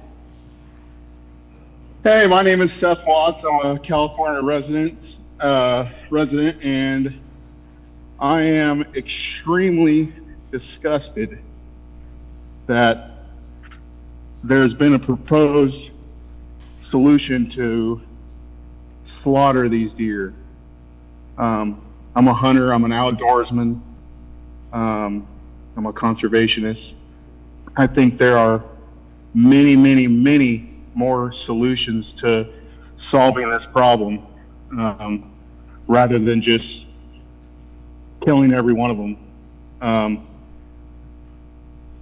not very good at speaking because as soon as I'm on to speak, I forget everything I want to say, but I feel like there's been many times in my life where I've thought about coming to hunt the island, but I can't afford to pay a guide to come hunt, and I'm a hunter at heart, and I want to hunt them by myself and do it myself without a guide. And the fact that I would have to pay thousands of dollars to come and ultimately bring money to the economy of the island and leave with some precious meat to feed myself and my family and friends, I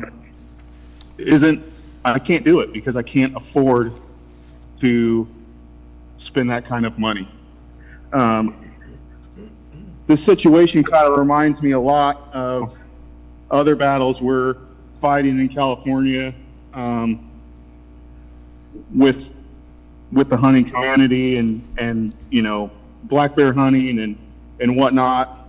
I just think it's backwards. I think that you guys are going about it the wrong way. I'm sure that hiring these basically hitmen to come in and kill these animals, it can't be cheap. So why can't the money that is going to be used for that used to transport some of these mule deer to areas of the state where the mule deer populations are struggling due to overpopulated predators? Since the island has no natural predators to those deer, I mean, the solution is to hunt them, not just kill them and leave them to waste. That's like going to the grocery store, bringing all your food home, and throwing it in the trash. What a waste. And I'll just echo pretty much everything Mike Castillo just said, the gentleman who spoke before me. You know, there's more solutions than just killing them. And I'll just leave it at that. Thank you. Thank you, Seth.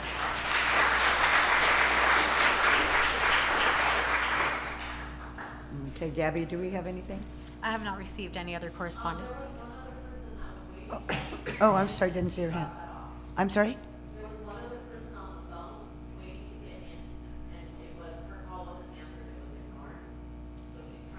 to call back?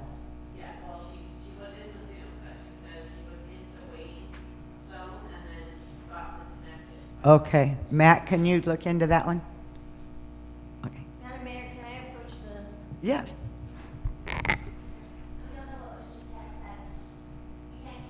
Oh, supposedly someone was on the Zoom waiting and something happened. Hello, Madam Mayor and Council. My name is Jessica Hickman, and I was not planning on getting up here at all. I am a resident of the island for the past 5 years, and I'm sitting here listening to both sides.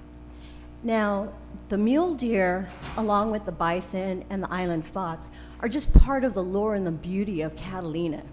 And it was just like the little girl that came up here and said earlier how much she loved the deer. And for us as a community, or for the Catalina Island Conservancy, to eradicate these deer the way they want to because of they believe that they're eating plants, I personally think it's wrong. Also, I think there are other animals that eat plants, such as squirrels, and I want to know what's next. If we eradicate the deer and yet the plants are still getting eaten, what's next? Are we going to hire a helicopter in here to sniper out the squirrels?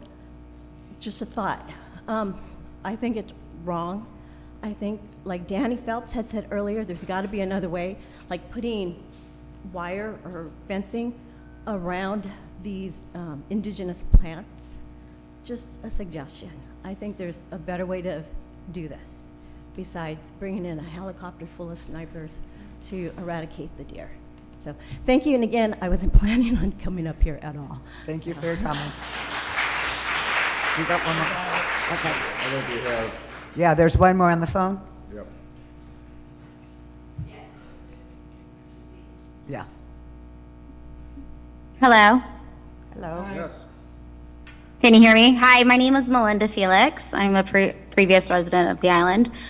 There are so many hunter groups that will gladly come to the island and hunt there and bring back the meat. There's no reason to have snipers murder the deer and just leave their carcasses. That's just completely inhumane and just disgusting. I mean, as a previous resident who has lived on the island and dealt with the goats and the pigs, and it's impacted the island negatively, and all of the islanders, we could hunt that. We could bring that food to our families, and there's no reason just to shoot them and leave their carcasses to rot. It's just ridiculous that that's even on the table, and I really hope that you guys would change your mind and open your options to other avenues. Thank you. Thank you for your comments.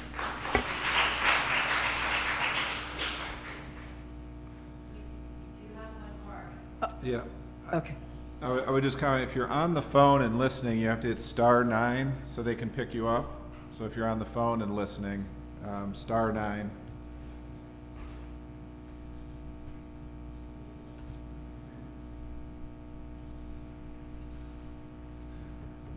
There's 6 listeners on the phone, but nobody's indicating that they wanted to speak. Okay. We do have the speakers, if there's communication issues, but I just *9 on their phone. *9 on their phone if they're on their phone.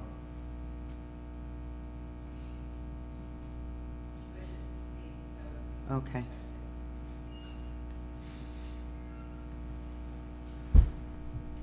Okay, they got one. Okay, Okay. there should be on. Hello? Hello, my name is Leslie Verdinkle. Can you hear me? Yes. I'm an Avalon property owner at 40 Camino de Flores, 65, and on Clemente and on Clarissa, and I believe there are 3 people ceding me their time. Can someone confirm? Okay, yes.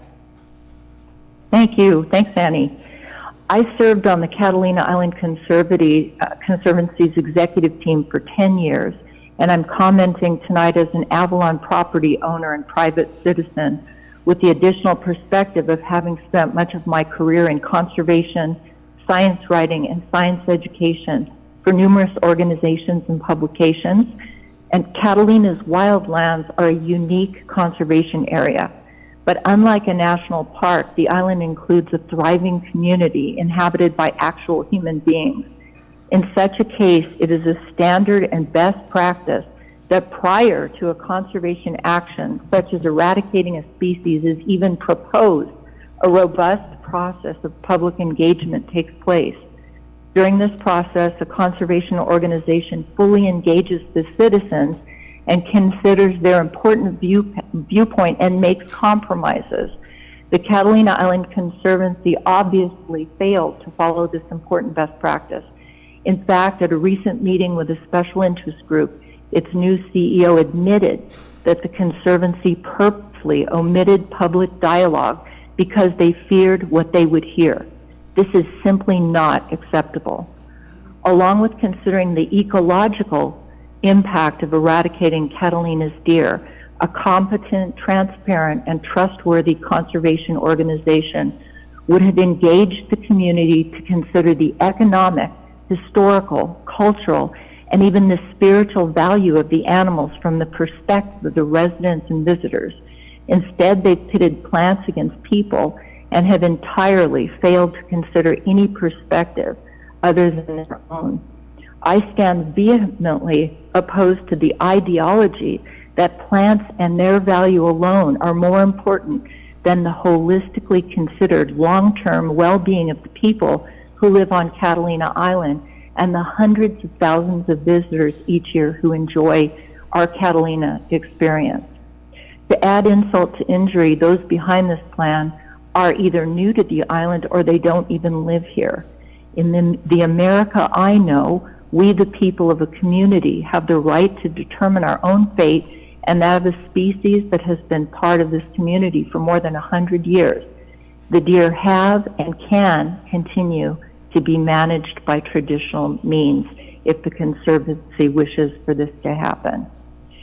Council members, it's also important to understand that the kind of the permit that the Conservancy has applied for could give them the right to decide to eliminate any other threat to grasses and plants at any time unilaterally. Publicly available documents clearly demonstrate the Conservancy's long-time desire to also eradicate the bison, which it has already begun by introducing birth control darting, which has in fact sterilized the herd. That eradication, which has far-reaching implications for tourism and the economy, has quietly begun. If the Conservancy receives the pending permit, the fate of the island's bison, which have become so central to Catalina's history, lure, brand, and economy, sadly is sealed. I have personally reviewed a petition and numerous other documents in which more than 2,300 people from Avalon have bravely lent their signatures to vehemently oppose the Conservancy's ill-conceived eradication plan. I also know from experience that countless others have not signed petitions, letters, or posted on social media because they fear the Conservancy and the island company, who share board members and whose influence they perceive as a threat to their freedoms and their livelihoods. I know, too, that some members of the City Council share those fears. However, as an elected official, each of you are called upon to represent. Regardless of your fears or your personal feelings on this issue, I ask you to rise above, as it is your responsibility to be the voice of your constituents. And your authority is a central factor in this issue for the following reason. Data from a publicly available document you've heard referenced earlier tonight concludes that the highest density of deer on Catalina Island is within Avalon city limits.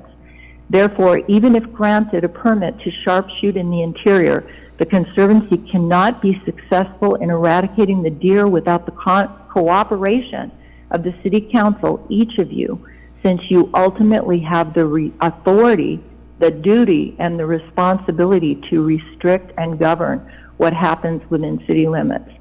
I'm familiar with the ordinance that exists to prevent cruel and abusive treatment of animals and hunting within city limits. However, to circumvent your authority, the Conservancy has proposed that the killing firm it's hired use a technique called net and bolt to kill deer within city limits. This plan plainly violates the law. Given that more than half of island residents are opposed to the Conservancy's plan, you simply cannot permit any Conservancy attempt to use a loophole in the existing ordinance to circumvent your authority to prevent the harassment or killing of animals within city limits, including by transporting or by luring them outside the city limits to be harmed or killed. One of the attorneys working with the Coalition Against the Slaughter of Catalina Deer, now 10,000 signatories strong as of today, including residents, business owners, welfare groups, hunters, and others, has prepared language to strengthen the existing ordinance so that loopholes are omitted. I ask that you use this or similar language to strengthen the existing ordinance. City Council members, many of you whom I know, I urge you to overcome any fears or ambiguity about this issue that you may have and to abide by the wishes of at least half your island constituents, the family, friends, and neighbors who elected you, as a first step in the process to stop the eradication of Catalina deer. Thank you. Thank you.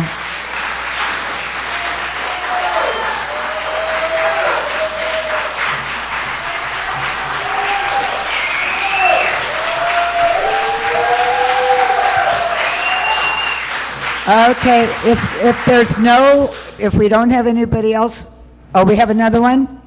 Matt, another one? Another person on the line? I'm the type of person to always ask, like, why? And if it is a bottom line thing, if it's a number thing, we're hell of fundraisers here in Catalina Island. And we have awesome locals that will manage this entire thing for you. You do not have to worry about a thing. So let us do it. Let us do what we do best, and we will take over the entire thing for you. All right, thanks, Sarah.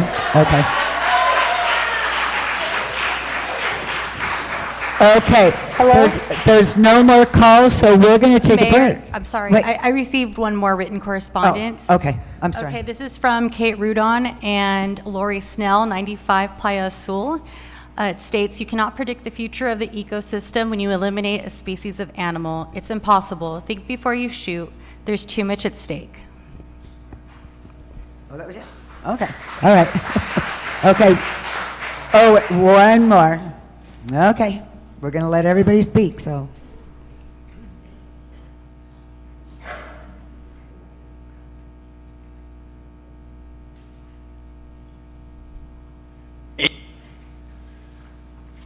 Oh, it looks Hello? like it's, oh. Hello there. Scott Campbell's face showed up. Okay. Yes, go ahead. Hi, can you hear me? Yes.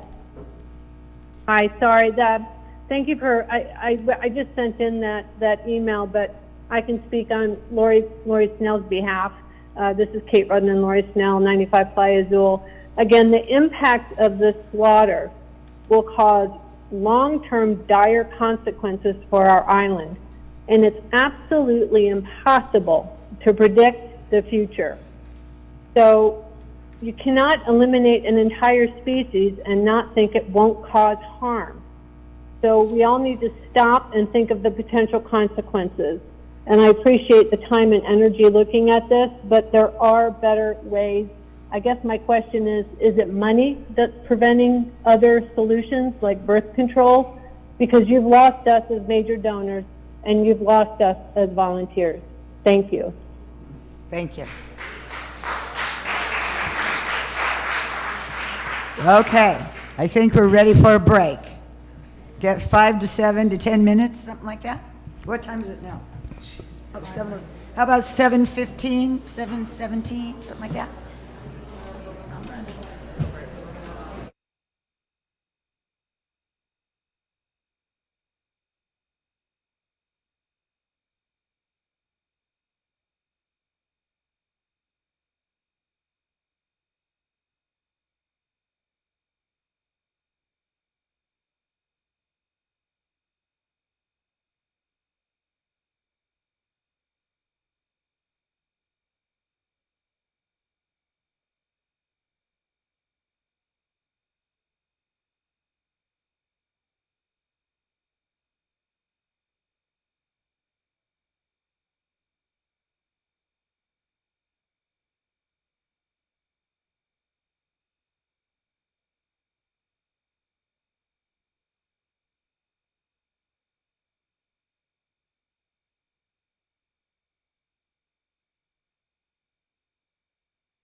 Okay.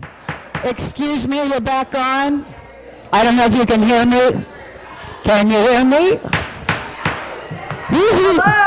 Hello? Can you hear me? Can you hear me? No, turn me up. Matt, turn me up. Okay, if anybody's in the other room, there's plenty of seats here now. Everybody's, they're here? They're coming in?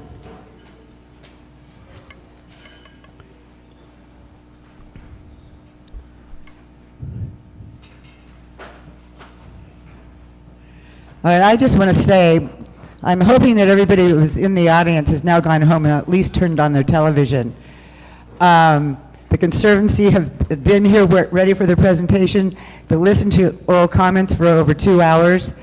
And I personally find it rude that people have gone home and not giving them the time and listening to their presentation. So many of you have said that their plans have been in secret. I think they're, after all the preparation, they are now coming out and doing this public presentation. So I'm just sorry that that a lot of you that were so verbal are not here now to listen to what they have to say. This is just their first presentation. I understand there will be other community meetings. I know they've been taking notes the whole time, as you all have. So anyway, so now we will turn the presentation over to the Conservancy.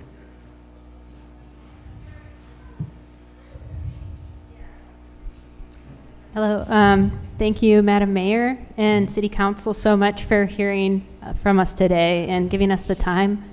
My name is Lauren Denhart. I'm the Senior Director of Conservation for the Catalina Island Conservancy. I live here on the island with my family. I've lived here for 3 years, and it's a remarkable place, and I love it. My daughter knows of no other home besides this one, so this place is really special to us.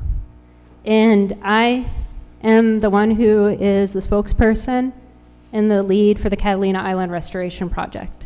So you can hear directly from me all the thought, all the planning that's been behind this, and the thoughts and considerations associated with it. I would also like to say that I really appreciate everyone coming out today and speaking, and I hope that those who have left take the time to listen to what we have to say as well, because a lot has gone into this project. Before I get into this, I'd just like to talk a little bit about island ecosystems. I'm a little bit more background. I'm trained as a restoration ecologist. I have my doctorate. I taught in a fisheries and wildlife program as a professor for 4 years. My students were 90% hunters. That's the world that I come from. But I'm here now, and this is my home. So first of all, how does an island ecosystem work? An island ecosystem is like a small world of its own. It includes plants, animals, and the environmental factors of the island. Everything is connected. When these parts work together, they create a healthy and resilient island ecosystem where life can thrive. When in a healthy state, Catalina Island is covered by a layer of plants. These plants work together to create a protective blanket over the island. Because of this blanket, the island is able to capture more water that would otherwise run off into the ocean and prevent soil erosion. It also creates habitats for other animals in this incredible, unique ecosystem. But when these islands get disrupted, it's this layer of vegetation that provides the island's natural defense system and helps reduce the risk of wildfires, especially as we continue to face the effects of climate change. Without this vegetation, Catalina is at risk of having a situation like the wildfire in 2007 or worse, the devastation that occurred in Maui this year. When an island ecosystem is threatened due to overconsumption of plants by animals, it can lead to the depletion of essential plant species, disrupting the entire food web. This potentially causes cascading effects on ecosystem health and stability, ultimately jeopardizing the overall health of the island. The Catalina Island Restoration Project is much more than the removal of mule deer on this island. It's a chance to do something that's really incredible for this island as a whole. It consists of 3 different components. The first is the Habitat Restoration Enhancement Plan, where we've been working with amazing professionals who are assessing our island and putting together a plan to put back the vegetation and ultimately the ecosystem that supports the animal life on the island back into place where the 2007 island fire devastated it.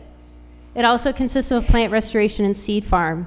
We're going above and beyond, growing plants in high density, collecting the seeds, and putting them back on the landscape. And the last part is species management, which includes the removal of invasive plant species and the mule deer, which is what I'll be speaking to today. So first of all, I want to talk a little bit about why. One is fire resiliency. This is a picture from White's Exclosure, and it's this beautiful, lush vegetation that consists of more than the few species that you see on most of the island. When this vegetation grows out and a fire occurs here, it's a much slower contained burn. Whereas when you have these invasive annual grasslands, which is what we are getting more and more of as the invasive mule deer eat parts of the island, you have much more frequent fires, and we know this from our mainland partners. They do restoration projects in these invasive annual grasslands that they combat. They get fires like 4 or 5 years. We don't want that for Catalina in the future. The other part is to preserve an entire ecosystem. You have something incredible here. It's like a postage stamp of ancient California. And inside our exclosures, and there's 2 different pictures of 2 different exclosures here, and some of the plants associated with it, you can see that inside the exclosures, it's way more lush than outside. When you go inside these exclosures, you can hear birds that you don't hear in other parts of the island. You see wildlife that you don't see in other parts of the island. And what's even more incredible is you have this vegetation that can capture water resources. And islands offer hope. These islands, our island already does offer some hope. Like, I came here for this job because I wanted to protect plants and animals. But what I didn't realize until I moved to Southern California and went to the mainland is that a lot of people come here and have an experience that is life-changing. I've talked to people who saw their first bald eagle here on Catalina, and we can continue providing that inspiration and hope to the mainland and to the citizens of Catalina Island. On the Galapagos, after island eradications, you saw a giant tortoise hatchling survive for the first time in 150 years. You saw a 5,000 increase in vegetation in the atoll. And the Scripps Merlet, much closer to home, has had a huge rebound after the rat eradication that happened on Anacapa Island. And I want to talk a little bit about the planning process because that's been brought up a lot. We started really seriously looking at developing a restoration plan in 2022, recognizing that it would require a lot of planning and input from the state, island stakeholders, and from experts in the field. And we've been working very closely with the California Department of Fish and Wildlife, discussing the need for a plan, what that plan looks like, and what the permitting process looks like associated with it. We did form an advisory committee with key local stakeholders to help inform us on who we should be talking to on this matter. And as a result of that guidance, we had 70 individual conversations with locals to let them know what we were thinking and what the plan was, and to just try to be upfront about it as much as possible. We've also spoken with a lot of experts. We consulted with people on other islands such as Santa Rosa, Anacapa, Santa Cruz, and even people who were associated with the animal eradications here on Catalina Island to learn the best practice and how to best execute this plan. And our leadership approved this plan in 2022. So unfortunately for Whitney, she inherited it. But Will Hagen, board chair of the Catalina Island Conservancy, said, "This will undoubtedly be the most important initiative that the Catalina Island Conservancy has taken in decades and will result in a more resilient and biodiverse Catalina Island. At the November 3rd, 2022 meeting of the CIC Board of Directors, we voted unanimously in support of this initiative with full recognition of the magnitude of this challenge." And we have support from the global community as well. So this is, I can't read this quote because there's this text here, but if for anyone who's interested, we have these packets so you can easily see what some of these quotes are. But this professor from UC Davis who works in a wildlife and fish conservation biology program, Dick Van Vern, professor of ecology, essentially says that a complete removal is really the only option to conserve island plants and island vertebrate. It's been shown in islands over and over again. And this is a different exposure, by the way, than the last two I showed you. One of our challenges is climate change. So you all know this, you all have experienced this, but there's increased drought on this island. And with increased drought, we have to secure as many water resources as possible. And we need these ecosystems to be intact in order to do that. And with this, so the deer, they eat shrubs and they eat forbs, so like pretty flowering plants. They don't really eat invasive annual grasses, which is, and you can look this up in all of the media reports, invasive annual grasslands are the thing that devastated Maui. It's not a bunch of vegetation like the big chaparral vegetation that you have on the landscape. It's invasive annual grasslands. So that leads to much more increased fire risk, much more frequent fires, and that's what we don't want to leave like the future inhabitants of Catalina. We want to leave them an ecosystem that's intact for their future. The other challenge that we are working with is mule deer. It's a challenge that we've inherited. The Catalina Island Conservancy manages 88% of the land, and therefore the management of the mule deer has fallen on us. And we've been doing it for 25 years. So the success of the restoration plan and our ability to build back a resilient, healthier island for generations rests with the management of the deer. The challenge that we're facing is we're reducing the island's natural defenses. And right now, the island and the deer are fighting for survival, and neither are winning. This is just not a sustainable option for the future. These mule deer that we have on the island were introduced for the sole purpose of hunting. And they have no natural predators to keep the population in check. So in order to help with that problem, we introduced a hunting program 25 years ago and have been slowly extending it as much as we possibly can to bring in as many hunters as we possibly can on the landscape.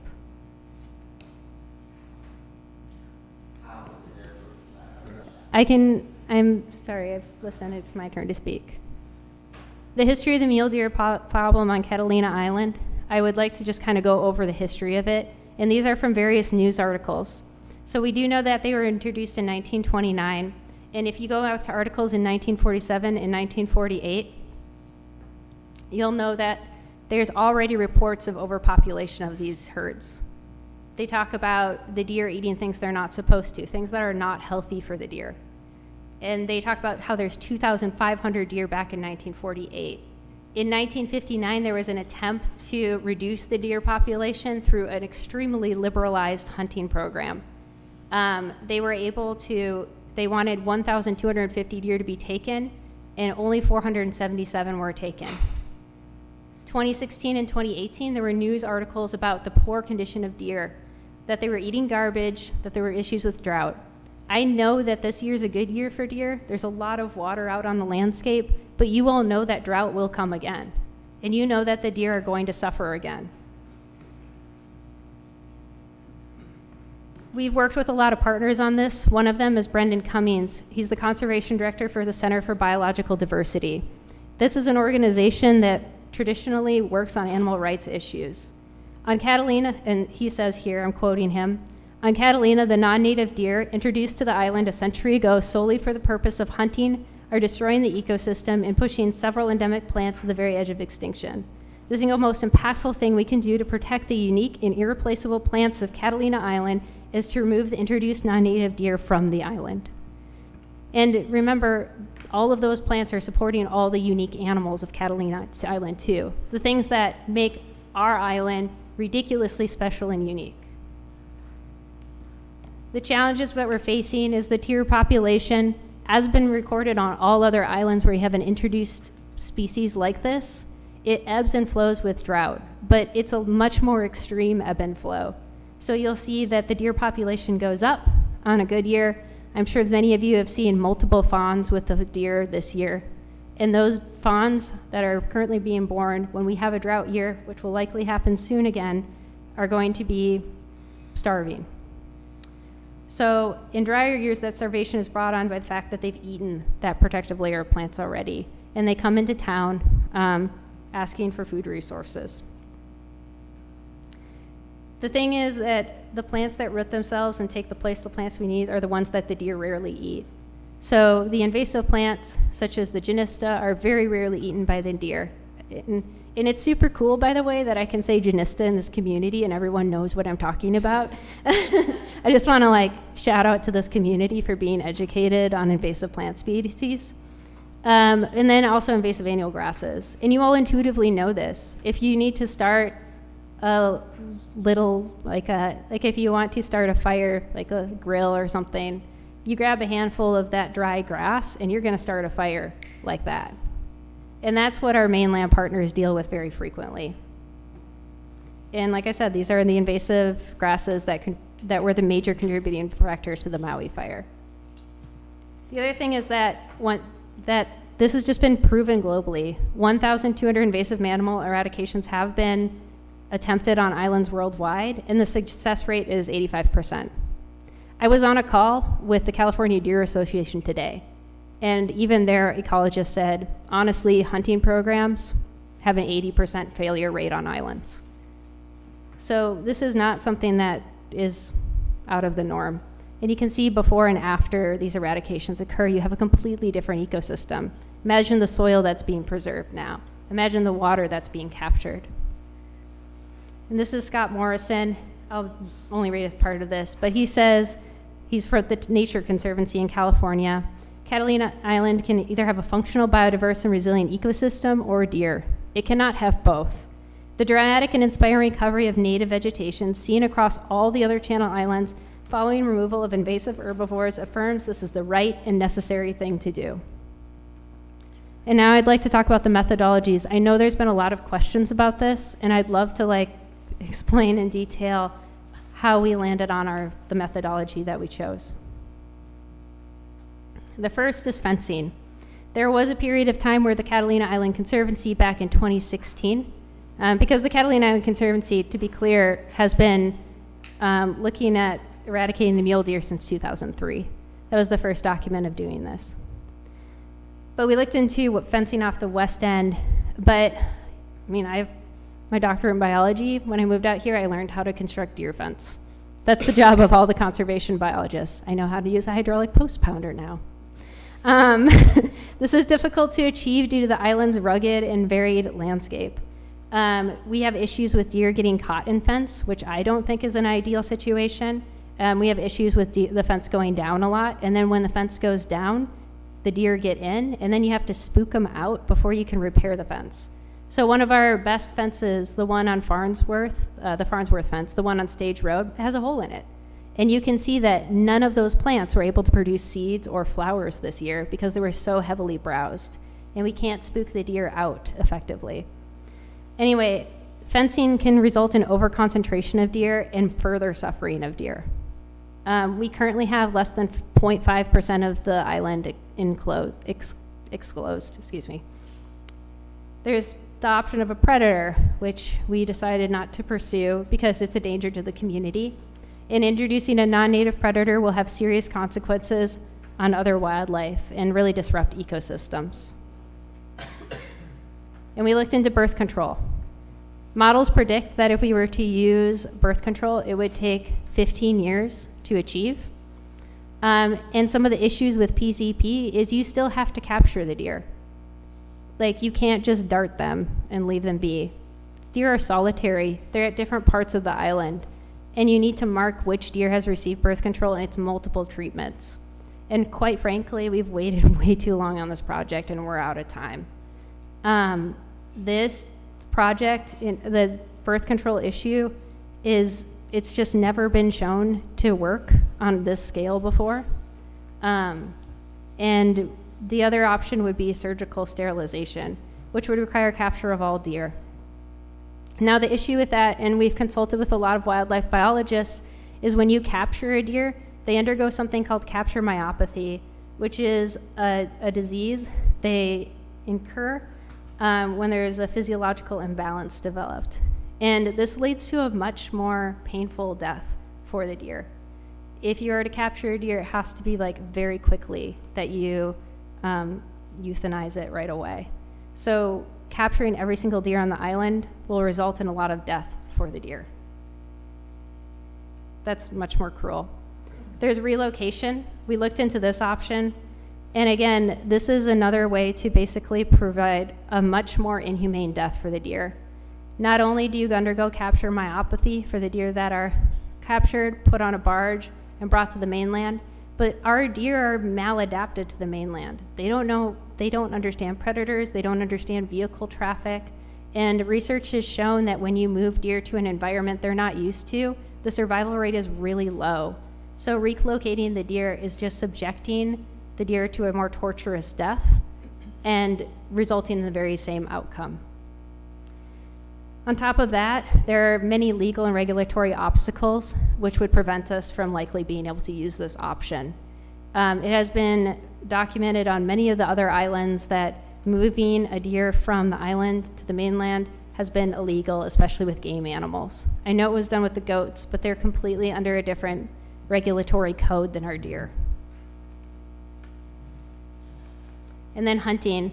We've been trying this for 25 years, and the number of registered hunters has been decreasing. We do have 500 tags each season, but only about 200 get claimed. And we already put aside a lot of our resources to try to increase hunting. So Laura Stein Volunteer Camps gets put aside, moved away from volunteers, moved away from all our conservation goals to accommodate for hunters.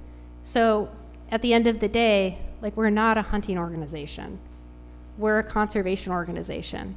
And putting more and more resources toward a hunting program and sustaining it at a very high level is really just not a good option, because the second we stop doing that, those deer populations just go right back up.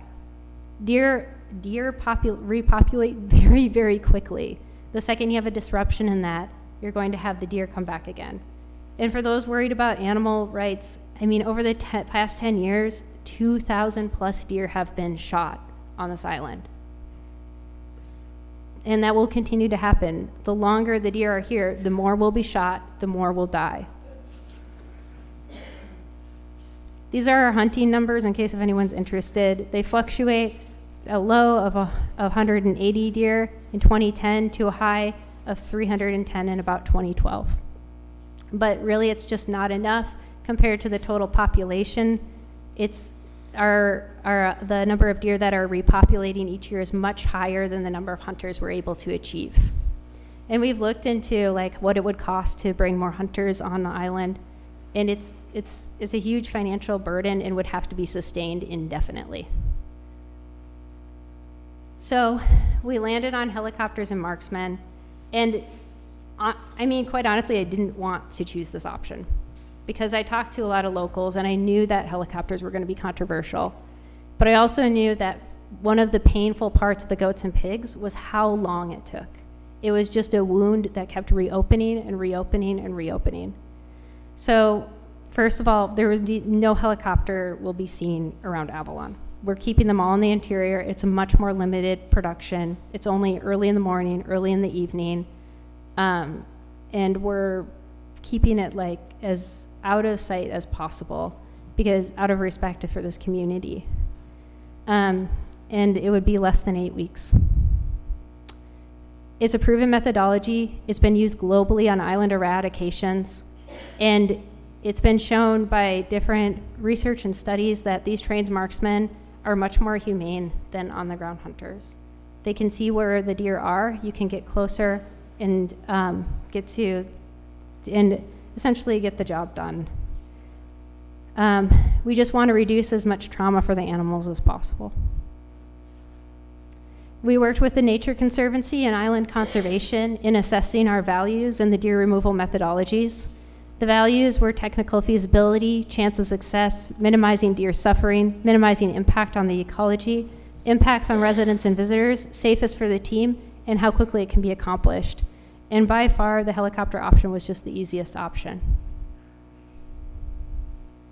A big controversial part of this project is the deer carcasses. And in all visible locations, they will be removed.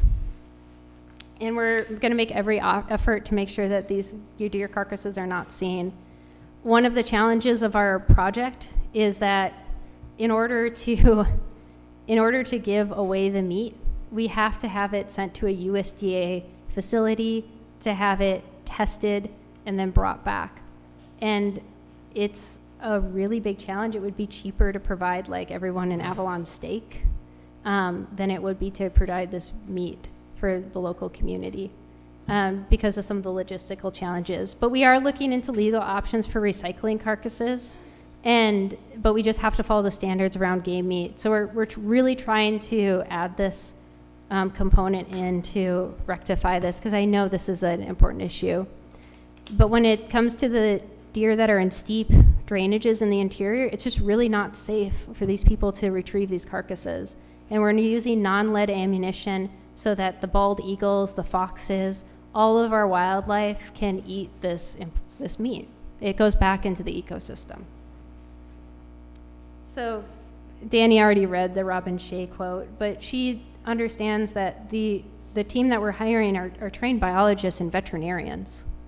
They're veterinarians. We chose them, and we chose them at a premium because they understand animal and they understand how to do this as humanely as possible. So, opportunities for engagement, what's next? I've received many of your emails, phone calls. I'm reading and listening to everybody and trying our best to manage this project in a way that's respectful to the community. But we'd like to provide a few opportunities. There's, in the packets that we have on the side there, we're offering free tours of White's Restoration Area, so you can see and feel for yourself like what this island could be in the future, and what we can give our children, what my daughter Penelope can see in 20 years. And we will be holding community forums as well. I know that's been a big ask from this community. We just have to coordinate with the California Department of Fish and Wildlife, so I'm sorry I don't have a date yet, but we're working on that. And the Nature Conservancy is likely going to be joining us for that as well. And on our website, you can still keep sending public comments as much as, and we'll keep reading them.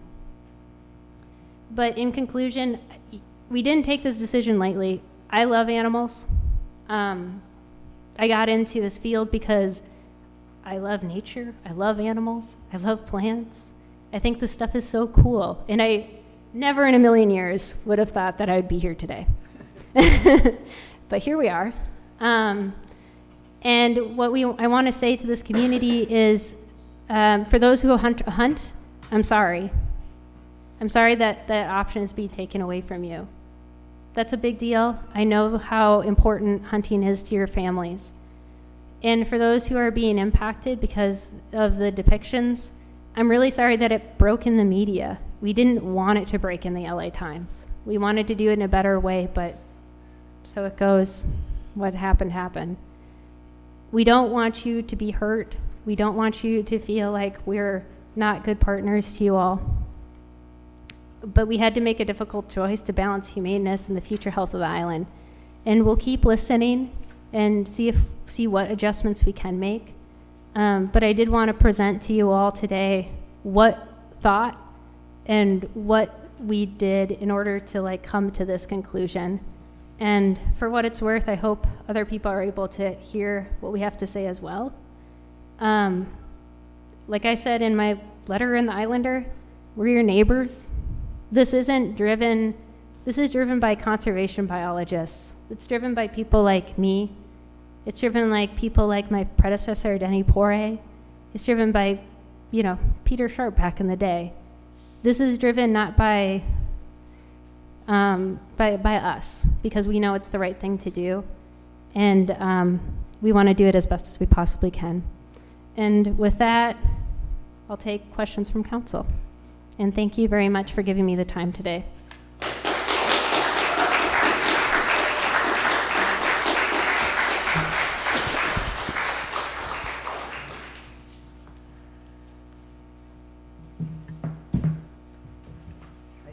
Some of the questions that we have here, and I think you've kind of answered them. Why can't local hunters be used to reduce the deer population? As you said. Oh, I'm sorry. Oh, I'm sorry.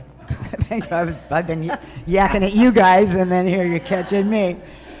Why can't local hunters be used to reduce the deer population? I think you've kind of answered that in that we have hunters now, but it really isn't reducing it by very much. But there was the comment made by someone about it's so expensive to hunt here. Yeah. And they have to have guides. So just kind of answer me, why do they have to have guides? If I'm bold enough to take my, whatever, 20-07, is that a real gun? And I don't know. Where's William Fleckinger? He can tell me. And go out there and hunt. Why not? Yeah, I mean, it's pretty simple. We're a private land management company, right? Like a nonprofit. So essentially, you all know what the roads are like in the interior. So we just want someone who's like certified to drive on the roads and be able to bring people around. It's mostly just a safety issue and a bit of a liability issue as well. Is there a problem if a local hunter who's got their tags, takes somebody else, not conservancy personnel? Honestly, I don't know. Like, I can That's get a question back to to you, ask. I mean, I Yeah. think that probably would be a question for some. Yeah. And can you, just to piggyback on that, and like, can you make it a little more affordable? Because looking at tag prices elsewhere, ours are a lot higher. And just to come over here and do it, because people have Yeah. said that the island has kind of priced hunters out of the whole thing. So can we work to do that? Yeah, so understood. So keep in mind, we were like for 25 years just trying to maintain this hunting program. So we had to spend a lot of extra time and resources. We actually lose money on the hunting program. Okay, yeah, we don't need to. And it was to help kind of maintain the program and hopefully expand it. So part of it we don't have control over. Like, we do have to follow CDFW state laws. So the state laws are 2 deer per person, and you do have to purchase a tag through CDFW, right? And then we had, and I think there's like an extra expense on top of that to just help maintain our hunting program as much as possible. But in reality, the issue is, of course, like, even if we get 100 extra hunters, it's still not going to solve the problem. Like, you need a huge influx of hunters, and that's just not going to happen with all the island logistics that we have. Like I said earlier, we're a conservation organization. We're not a hunting outfitter. And we're just trying our best to try to make this functional into the future. What's the cost of the helicopter program? It's, I don't know, it's like, I think it's millions of dollars. So the millions of dollars can't be used to bring in an influx of hunters instead?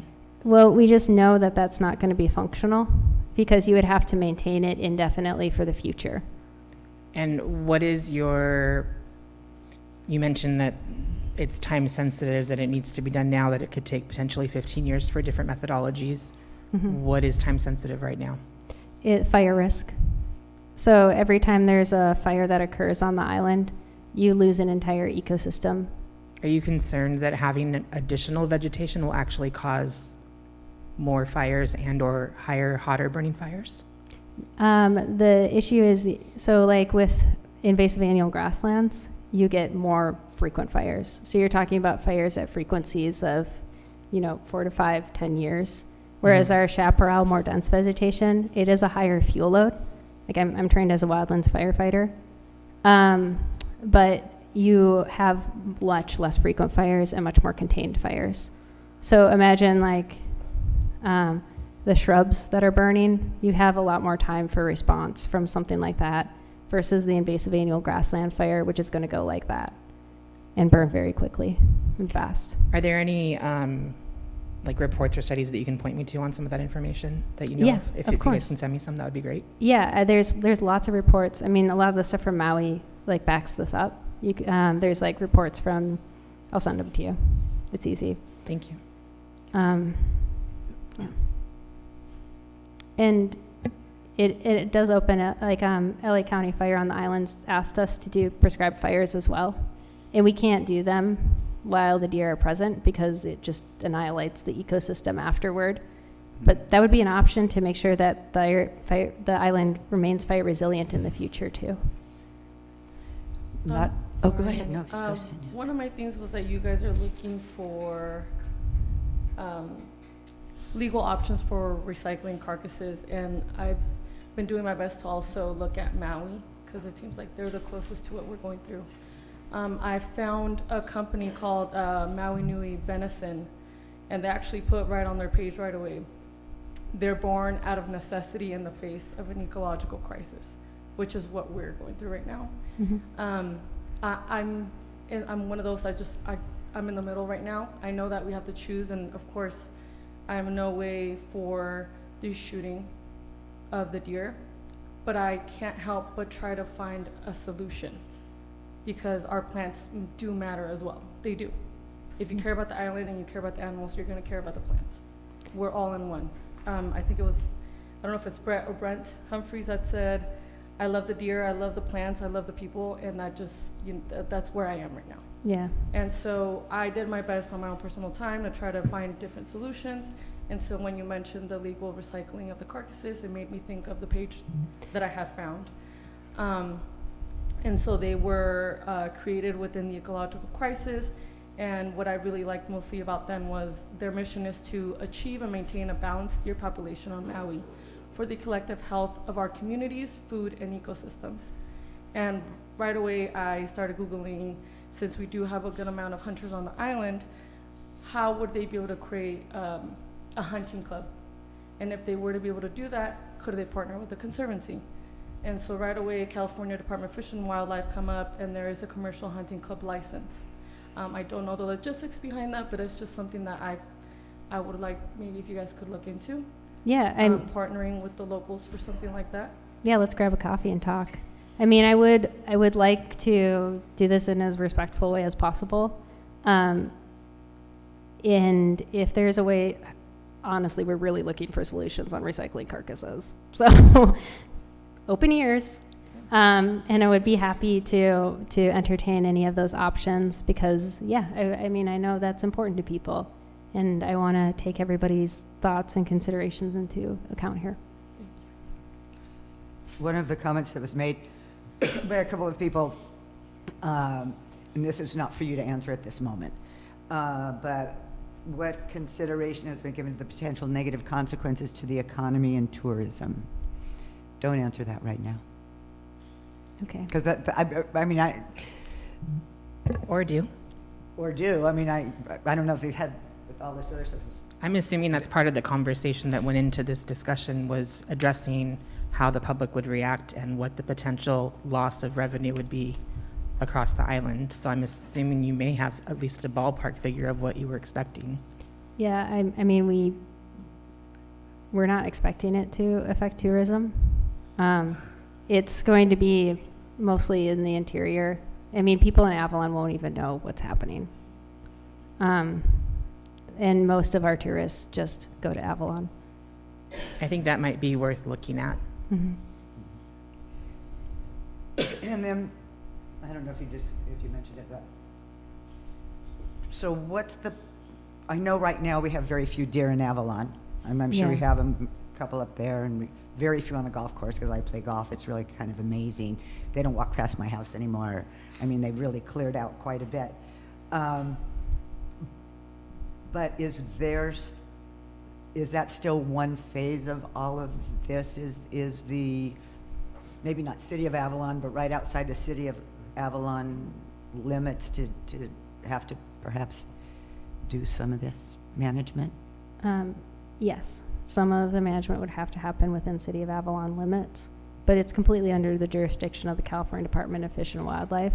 And we're not totally set in stone on what our options are in Avalon. There's a few options available, and I'm more than happy to discuss that with the city to minimize impacts. Because that was interesting, the city ordinance and all of that came up, and looking into that, and that was by Leslie? a couple people brought it up, yeah. Yeah, and Leslie was, was very specific. So anyway, I think it's something that we need to look into as well. Yeah, no, the mule deer are completely under the jurisdiction of the California Department of Fish and Wildlife. Okay. So is this really just, if the Fish and Wildlife says it's okay, it's gonna happen? And if they say no, it doesn't? Is it that cut black and white? It's more than likely going to happen. This is something we've been struggling with for a very long time. But again, open heart, open mind. I'm listening. I took notes while everybody was talking. Oh, I'm sure you did. Yeah.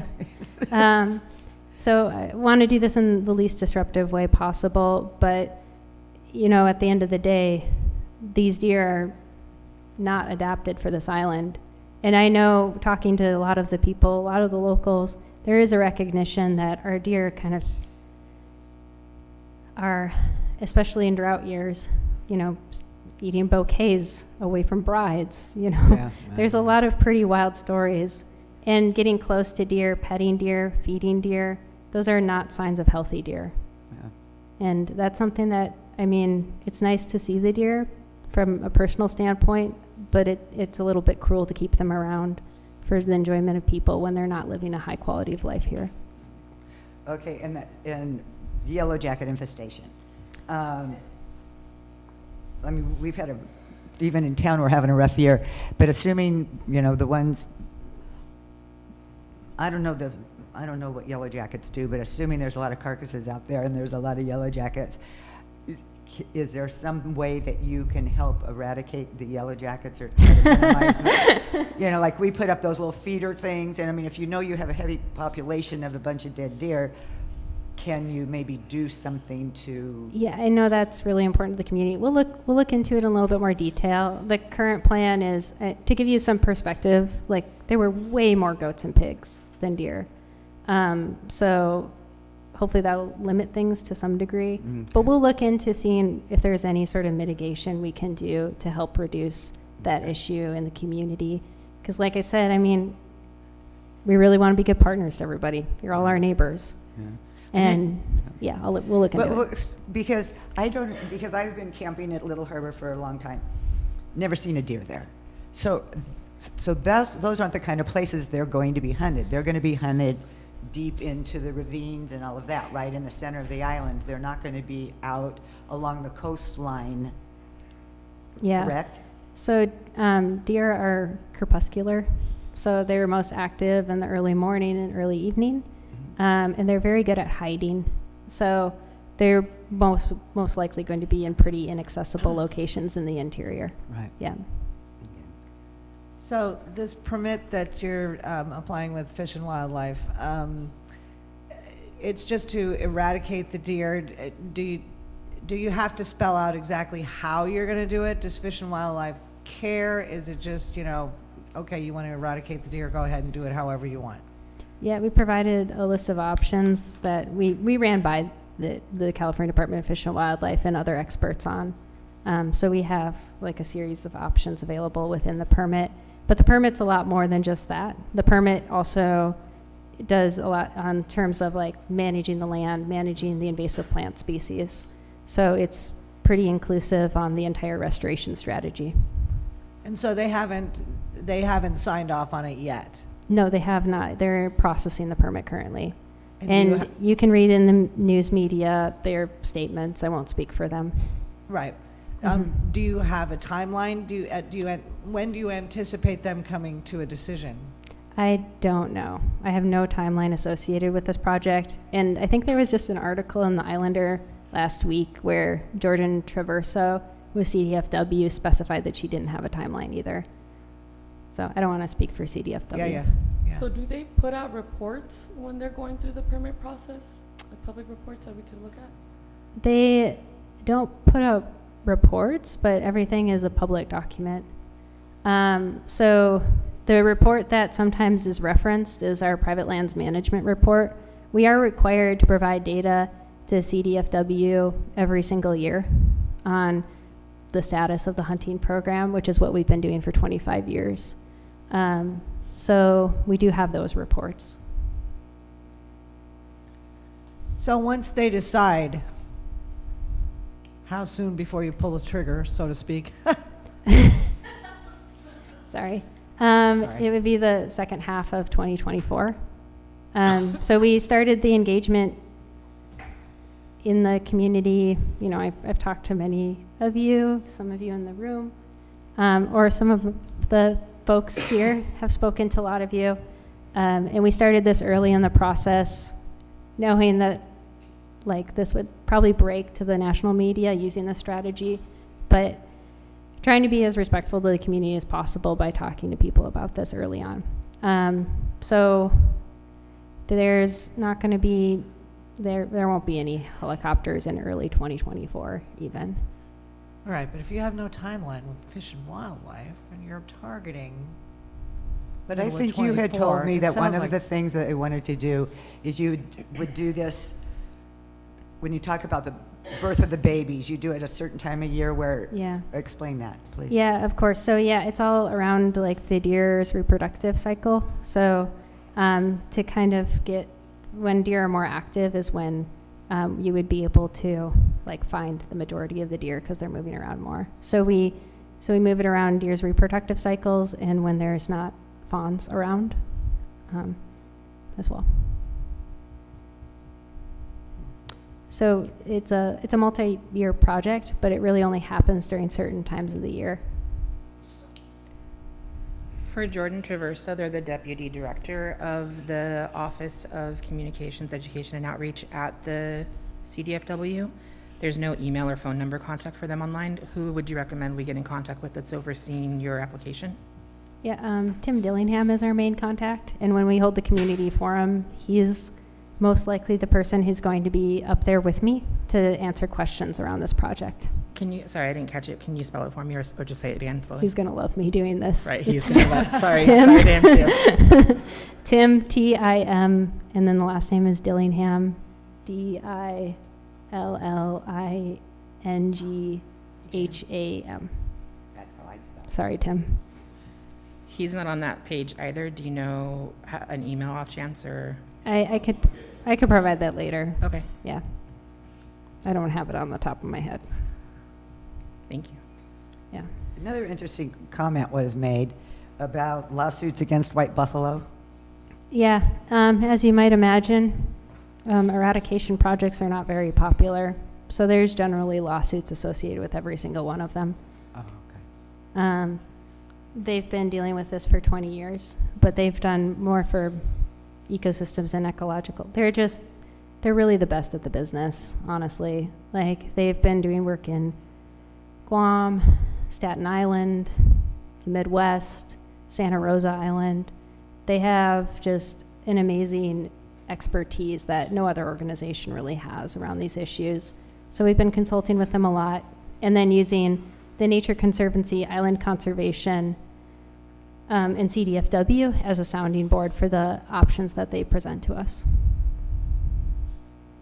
Like I said, you don't hire very many groups that have veterinarians on staff. They really do know what they're doing. You mentioned there's been 1,200 eradication programs run and 85% of them were successful on off of islands, right? You said Yeah, that's specifically? correct. Do you know what how many of those had people living on the islands as well? Yeah, I do have those numbers. So I had this originally with ungulates specifically, so those are hoofed animals. And let me double check, but it's like about 30-40% are inhabited. Okay, thank you. Yeah.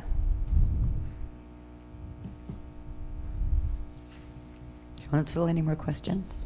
No, but I did want to use this time to kind of, and this is no way, shape, or form to attack any of these organizations. I just want the Conservancy, along with the Island Company, to see the support that came out tonight. And I think that speaks volumes because growing up here, there's been a lot of mistrust between them and the community. And if they could just use this as an opportunity to try to just fix that, because I can see the work you guys are putting in and the genuine effort. And I feel so bad that it's overshadowed by years and years and years of mistrust. So if they can just use this as an opportunity to try to fix that, we would greatly appreciate that. Thank you. Yeah, and I appreciate that. we're really interested in being just the best partners and organization we possibly can. And like beyond this project, please talk to us. We really want to do a better, like as best of a job as we can to provide access to the interior. I think like what's been interesting for me, I've personally had a lot of the conversations around this project, and they always started like 10 minutes of talking about the deer, but this other issue would always come up, whether it would be the stables in Avalon, the road to Ben Weston, the schoolhouse in Two Harbors, and all of these other issues that have come up. And I just like implore from this community, like thinking for toward the future and what our children really want from this island. What can we build for them that makes this place special and unique for them? Like maybe we can't recreate the history of what our grandparents, what your grandparents have experienced, but maybe we can create something that's really unique and special for them. And I think we're really interested in hearing about that. There's a few other Conservancy personnel here. I don't know if anybody wanted to come up and say anything else. I know you've heard for some. I would like Whitney Latour to come up just so people can see who you are, because you're new to Catalina, if that's okay. Yeah, and I basically forced her into this project. She got hired, and I'm like, hey, by the way. Yeah, I just want everybody to see your face and your welcome site to Avalon. Thank you. Thanks, Annie and council. Nice to see some of you and to meet some of you, and appreciate you all taking the time to give us the opportunity to speak on the project. I know, and really the opportunity for all of us to hear from the community. I echo Lauren's sentiments and hope that the crowds of people that were here earlier take the time to listen to Lauren's presentation. And Yesenia, I appreciate your last comment about us taking note of how strong the community was that came out tonight, and trying to address some of those long-standing mistrust that has existed. Certainly as a newcomer, that is important for me to see, and yeah, thank you for that. Great. And Lauren, thank you. Thank you very much. I know that wasn't well, you made it look easy, but I know it wasn't easy, so thank you very much. No. Oh. Yeah, just thank you all again for the time. Thank you for the suggestion. And like I said, we will have forum opportunities and question and answer sessions for the community, and we'll announce this as soon as we possibly can. So thank you. Great, thank you and thank very you much. everybody here. Appreciate it for those who stuck around.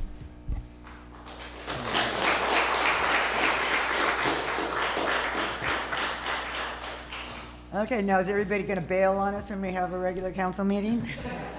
Yep. Yep, everybody's going to go to dinner. There they go. If you all stick around at the end, I did find Tim Dillingham's email. Oh, you did. You're so good. I hope they're still open when we get there. I'll take a beer. Oh, if the deal conversation is over. Excuse me, no, the presentation and the council is over. We're going into the regular council meeting. No, no, it was just an oral presentation only. Excuse me. I have to say something. Well, I think it was a disservice to the city of Avalon to have them come second when everybody else left. You should have organized this. I hear what you're saying. Now sit down. You should have organized this. They came on first, then people could have revised. But they were making a presentation. They were only making a presentation. They were only making an oral presentation. That wasn't a time to rebut. So they came and they told us all of their thoughts beforehand. I realize that, and I realize how this is running. So I'll just leave it at that. Okay, good. I would like to say one thing. The lady that was on the phone Yeah. with the commentary Okay. My number is 310-889-8390. Okay, good night, Mark. Okay. So now we will go into our regular council meeting. We have the consent calendar. Thank you, Mayor. First item on the consent calendar is approval of the minutes from the October 3rd, 2023 regular city council meeting. Item 2, approval of warrants, total expenditures for September 25th, 2023 through October 6th, 2023 totaling $1,074,967.53. Item 3, findings to continue to hold remote teleconference, virtual city council meetings pursuant to Assembly Bill 361. And that's the, all the consent calendar. Okay, if there's no comments, is there a motion? I'm sorry, did you want to pull item 1 since you were not in attendance on the 10-3 meeting? Yes, if we could pull item 1, just, I'm going to abstain just because I wasn't here. Yes, okay. Sorry. So is there a motion on 2 and 3? I'll move to approve items 2 and 3 on the consent. I'll second. Call for the vote. Councilmember De La Rosa? Aye. Councilmember Lavelle? Aye. Councilmember Schickling? Aye. Mayor Pro Tem Ponce? Aye. Mayor Marshall? Aye. All ayes. So, We need a motion on the yes, meetings. is there a motion? I'll make a on motion on item 1. that? I'll second it. Okay, Councilmember De La Rosa? Aye. Mayor, Councilmember Lavelle? Abstain. Councilmember Schickling? Aye. Mayor Pro Tem Ponce? Aye. Mayor Marshall? Aye. 4 ayes, one abstention. City Council Member Lavelle. Ready to go for general business? Yes, we are. Item 4, City of Avalon General Municipal Election for March 5th, 2024. Before you, recommended action is choose among the listed options regarding regulations for candidate statements.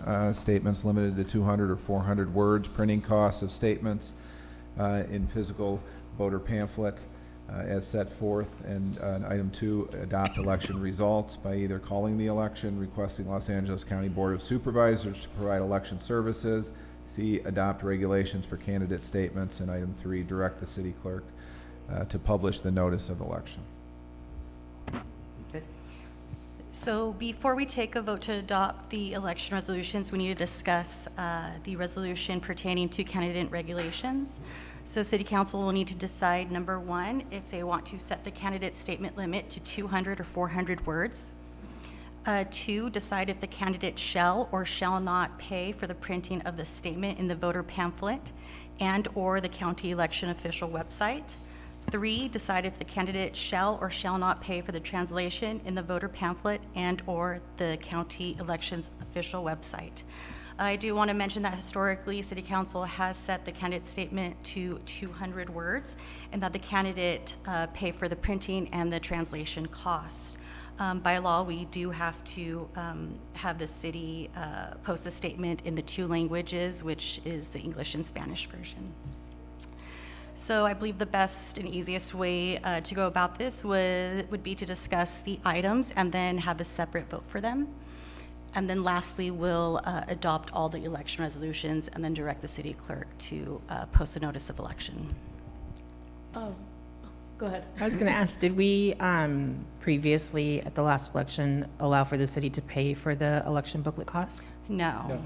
No. Wasn't there something that we paid for, that Somebody, I think. candidate statement maybe, or? Donated or were willing to pay for something. Yeah. I don't think it was the city. I paid for mine. Right. Yeah. I paid for mine as well. Traditionally, has been voted that the candidate pay for both costs, the translation and the statement. Just a reminder, the statements are not required; it's optional, and there's also no candidate filing fee. If someone wanted to place a statement, they do have the option in the candidate nomination packet form to ask for that cost to be waived. Maybe that's what it was. Right.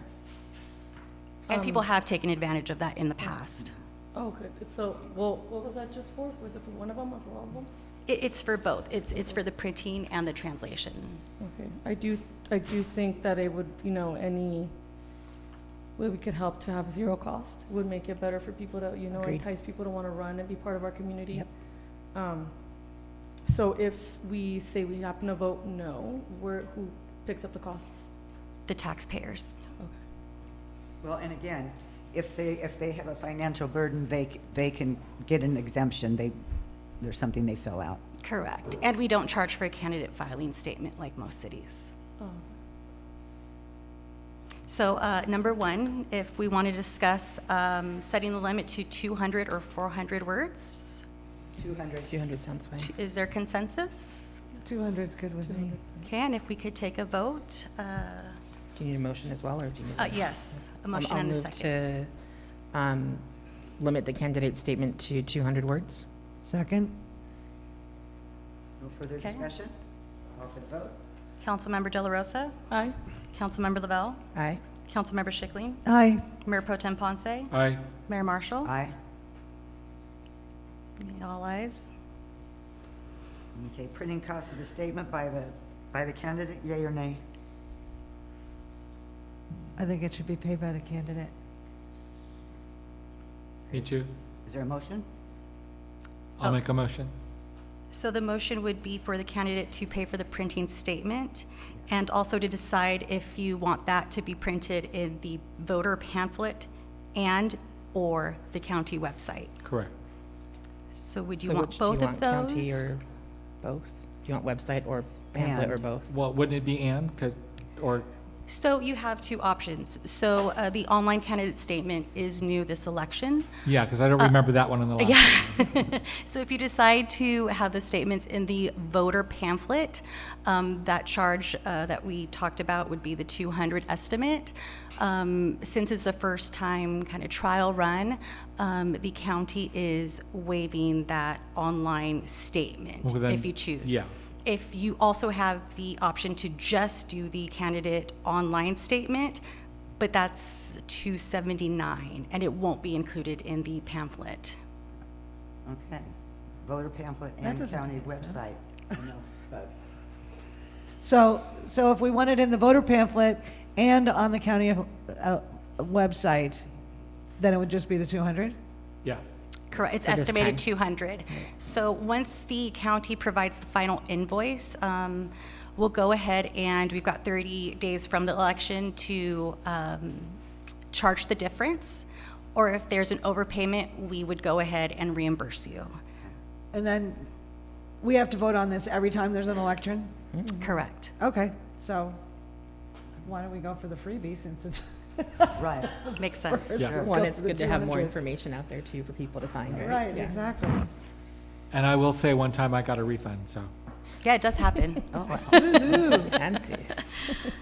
Okay, so is there a motion I made a motion. for physical and county? Yeah. Okay. And for the candidate to pay. Yeah. Yes. I'll Okay. second it. Okay. So Michael Ponce motion, Councilmember Schickling second. Mm-hmm. Call for the vote. Okay, Councilmember De La Rosa. Aye. Councilmember Lavelle. Aye. Councilmember Schickling. Aye. Mayor Pro Tem Ponce. Aye. Mayor Marshall. Aye. All ayes. Okay, translation. Translation, shall the candidate pay? Is that another $200? No, it's covered in the $200 estimate. Oh, well then, heck yeah, throw them in there. On both. The translations Included with include, the. okay, if it's included, then And that's do fine, both. yeah. Yeah. Why would Okay. anybody say no? So why do we have to Um, vote on that separate if it's included? Because you could do That's either, crazy. you could do Because it's either the- or. Yeah. Yeah. Okay. I'll new with move to this. include in both, please. In the pamphlet In and the pamphlet and on the online. Yes, please. Okay, How it's not standard, I don't know. LA County, get it together. so is there a What do you mean motion? it? I'll make a motion. Oh, I thought that was my motion. Sorry. I'll second. Call for the vote. Councilmember De La Rosa. Aye. Councilmember Lavelle. Aye. Councilmember Schickling. Aye. Mayor Pro Tem Ponce. Aye. Mayor Marshall. Aye. All ayes. And then the last vote would be to Adopt the election resolutions, calling the election, requesting the Los Angeles County Board of Supervisors to provide election services, and adopting regulations for candidate statements. And lastly, direct the city clerk to publish the notice of election. I just want to make a comment. Mm-hmm. I'm really bummed that we put it go to the county because it was so much fun to be able to get the results No that doubt. night. I know what was happening. This is. Excuse me. And I miss the gentleman that used to actually provide the training too. He was Glenn. great. You really Glenn so Saylor. good. with that. So good. Do you need separate resolutions, motions for these, or can they all be under one motion? It could be all under one motion. Okay, I'd like to move to adopt the election resolutions, including the resolution calling the election, the resolution requesting the Los Angeles County Board of Supervisors to provide election services, the resolution adopting regulations for candidate statement, and direct the city clerk to publish the notice of election. I'll I'll second. I think Mary beat So you. Council- Mary beat me. Councilmember Schicklin, okay, a second.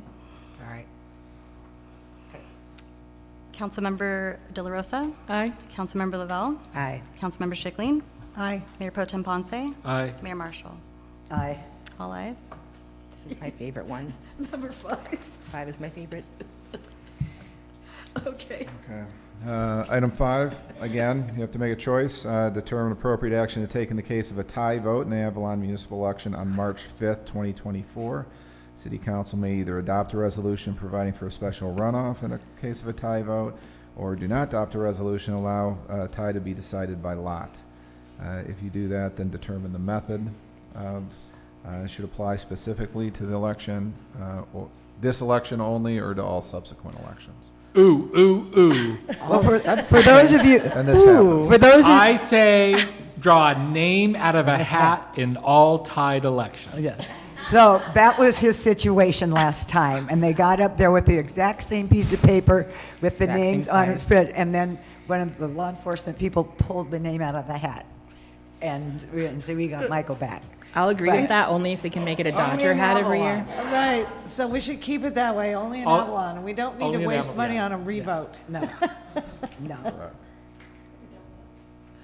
You know, that's my So feeling. what do you need from us for motion? Yeah, So I would need you to determine if we're adopting a resolution providing for a special runoff election in the event of a tie vote, or to not adopt a resolution and allow a tie vote to be decided by lot, and determine whether this is going to be specifically for this upcoming election in March or for every other election after that. I think. Keeping in mind, you could change your to mind choose. as Yeah. it goes forward. Yes. Yeah. Yeah. Yeah. But I make a motion then not to adopt Resolution A, so no special election runoff, and to adopt a resolution and allow ties to be decided by lot, and determine if the selected method should apply specifically to this election only, and not to subsequent elections until the city council determines otherwise. I'll second. That last part was, you're just saying apply to this election To this only? election. Correct. Okay, excellent. Okay. Moved in a second. Councilmember De La Rosa? Aye. Councilmember Lavelle? Aye. Councilmember Schicklin? aye. Mayor Pro Tem Ponce? Aye. Mayor Marshall? Aye. All ayes. Is poor Bob still here? Yeah, sorry, Bob. Yeah, we've kept Bob here all night just to talk about screw pumps, so. A screw press. So real quick, this is, this recommended action is make the affirmative finding that CCI Chemical Corp. is a sole source provider for the screw press. And item 2, authorize the procurement of supplies, equipment, and services for the replacement of the wastewater treatment plant screw press in an amount not to exceed $150,000. Bob? Okay, so we don't have a screw press at the wastewater treatment plant. We have a centrifuge, and that's the end of the process at the wastewater treatment plant. It deals with the solids before they go to the landfill. So we're going to put in, we're proposing to put a redundant system in, and since we have highly saline water, we have to do additive chemicals and use lots of potable water with the centrifuge. So this other alternative reduces the amount of chemicals that need to be added, and that it also reduces the potable water use down to almost zero for processing these solids. So good news there will be some cost savings, and also will allow more potable water for the community, because it is a very large sum of potable water. So We investigated this. We did a demo at the plant. We found that it was really a good solution. And in addition, this is a sole source procurement. The machine is being actually produced for our plant to the requirements of our plant, and all of the control system is being specially made for our plant. So that's a sole source. So How yeah. big is a screw press? It's about the size of a Volkswagen. Oh, okay. A Yep. Volkswagen. Here it Bug. looks like a kind Yeah. of little deal. Yeah.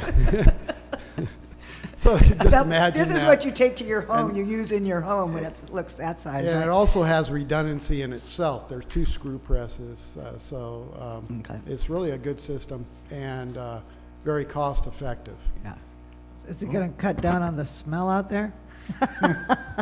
Well, hopefully we process. Sorry, I work at Edison. It was ripe today. Yeah, so hopefully we process the solids faster. They come out and they're drier, and when they're drier, they go to the landfill quicker. So Right. they don't sit in there trying to dry out in the drying That, beds. that would be a plus. Yes. Okay, Okay. that's the end of the Who's presentation. going to make the affirmative findings? I'll make the affirmative finding that the CCI Chemical Corporation is a sole source provider of NSDW 352 screw press as defined by the Municipal Code Section 3-4111B and 2, authorize the procurement of supplies, equipment, and services for the replacement of the Avalon Wastewater Treatment Plant SDW 352 screw press replacement for a not to exceed cost of $150,000. I'll second. Moved and seconded. No further comment. Do you have any comments on this screw press, gentlemen? No? Okay. Let's call for the vote. Councilmember De La Rosa? Aye. Councilmember Lau? Aye. Councilmember Schickling? Aye. Mayor Pro Tem Ponce? Aye. Mayor Marshall? Aye. All ayes. It's getting better, so stick around. There's one more. It's a pretty cool looking. There's 2 more. Two more. Two more. The schematics on that? Looks really cool. 2 more. Item 7. Item 7 is the transit RFP. As council is aware, through grant funding and approval by council, we have completely revamped or had a whole new fleet coming in for public transportation. But our contract with Transportation Concepts expires on March 31st of next year. So what we'd like to do is go out to bid for this and put this out publicly. We have a great story to sell, in that we're providing this equipment. It's all brand new, it's all electric. We're going to set the parameters of our expectations, and we'd like to go out for bid for this and see what we get back. So at this time, we ask council to authorize the city manager as designated to develop and solicit requests for proposals from qualified firms to provide public transportation services within the city of Avalon. So moved. Motion. Yeah, motion? So moved. Second? Okay, call for the vote. Councilmember De La Rosa? Aye. Councilmember Lau? Aye. Councilmember Schickling? Aye. Mayor Pro Tem Ponce? Aye. Mayor Marshall? Aye. All ayes. I like that. So Thank you. Yeah. And again, item number Sorry, 8, read it. Bob's here to talk about. We are asking for council to award a contract, the lowest responsible bidder for the Phase 2 Community ADA Ramp Project, approve the project plans, authorize staff to negotiate and execute a contract with Jordahl Construction in a sum not to exceed $218,264, and also amend the fiscal year 23-24 budget to allocate an additional $18,264 with an account number 11930-6687. Okay, so we're finally getting this project built. So the scope of the work is to construct 6 ramps on 3rd Street from Catalina, Clarissa, so all 6 of those corners. And so that's the base bid.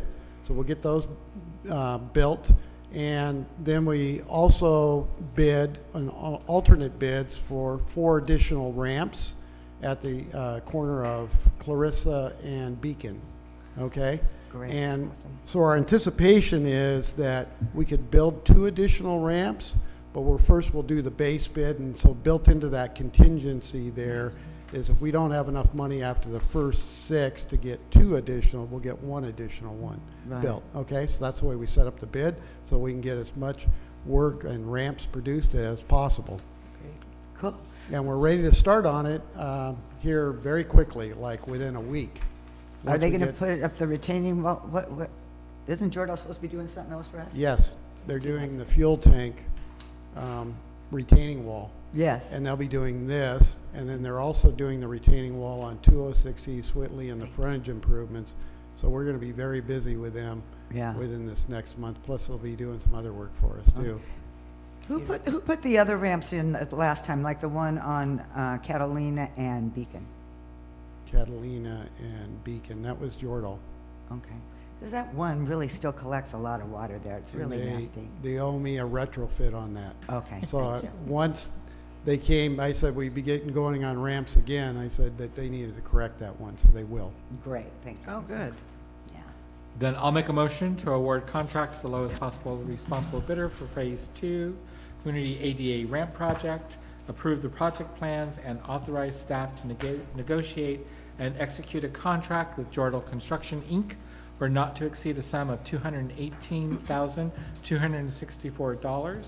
Amend the fiscal year 2023-24 budget to allocate an additional $18,264 with an account number 11930-6687, project number 180006. I'll second. Moving to second. Further comments? Questions? Okay, call for the vote. Councilmember De La Rosa? Aye. Councilmember Lavelle? Aye. Councilmember Schickling? Aye. Mayor Pro Tem Ponce? Aye. Mayor Marshall? Aye. All ayes. All righty, there's no further action. Meeting's adjourned. Good night, Tony. Woo-hoo.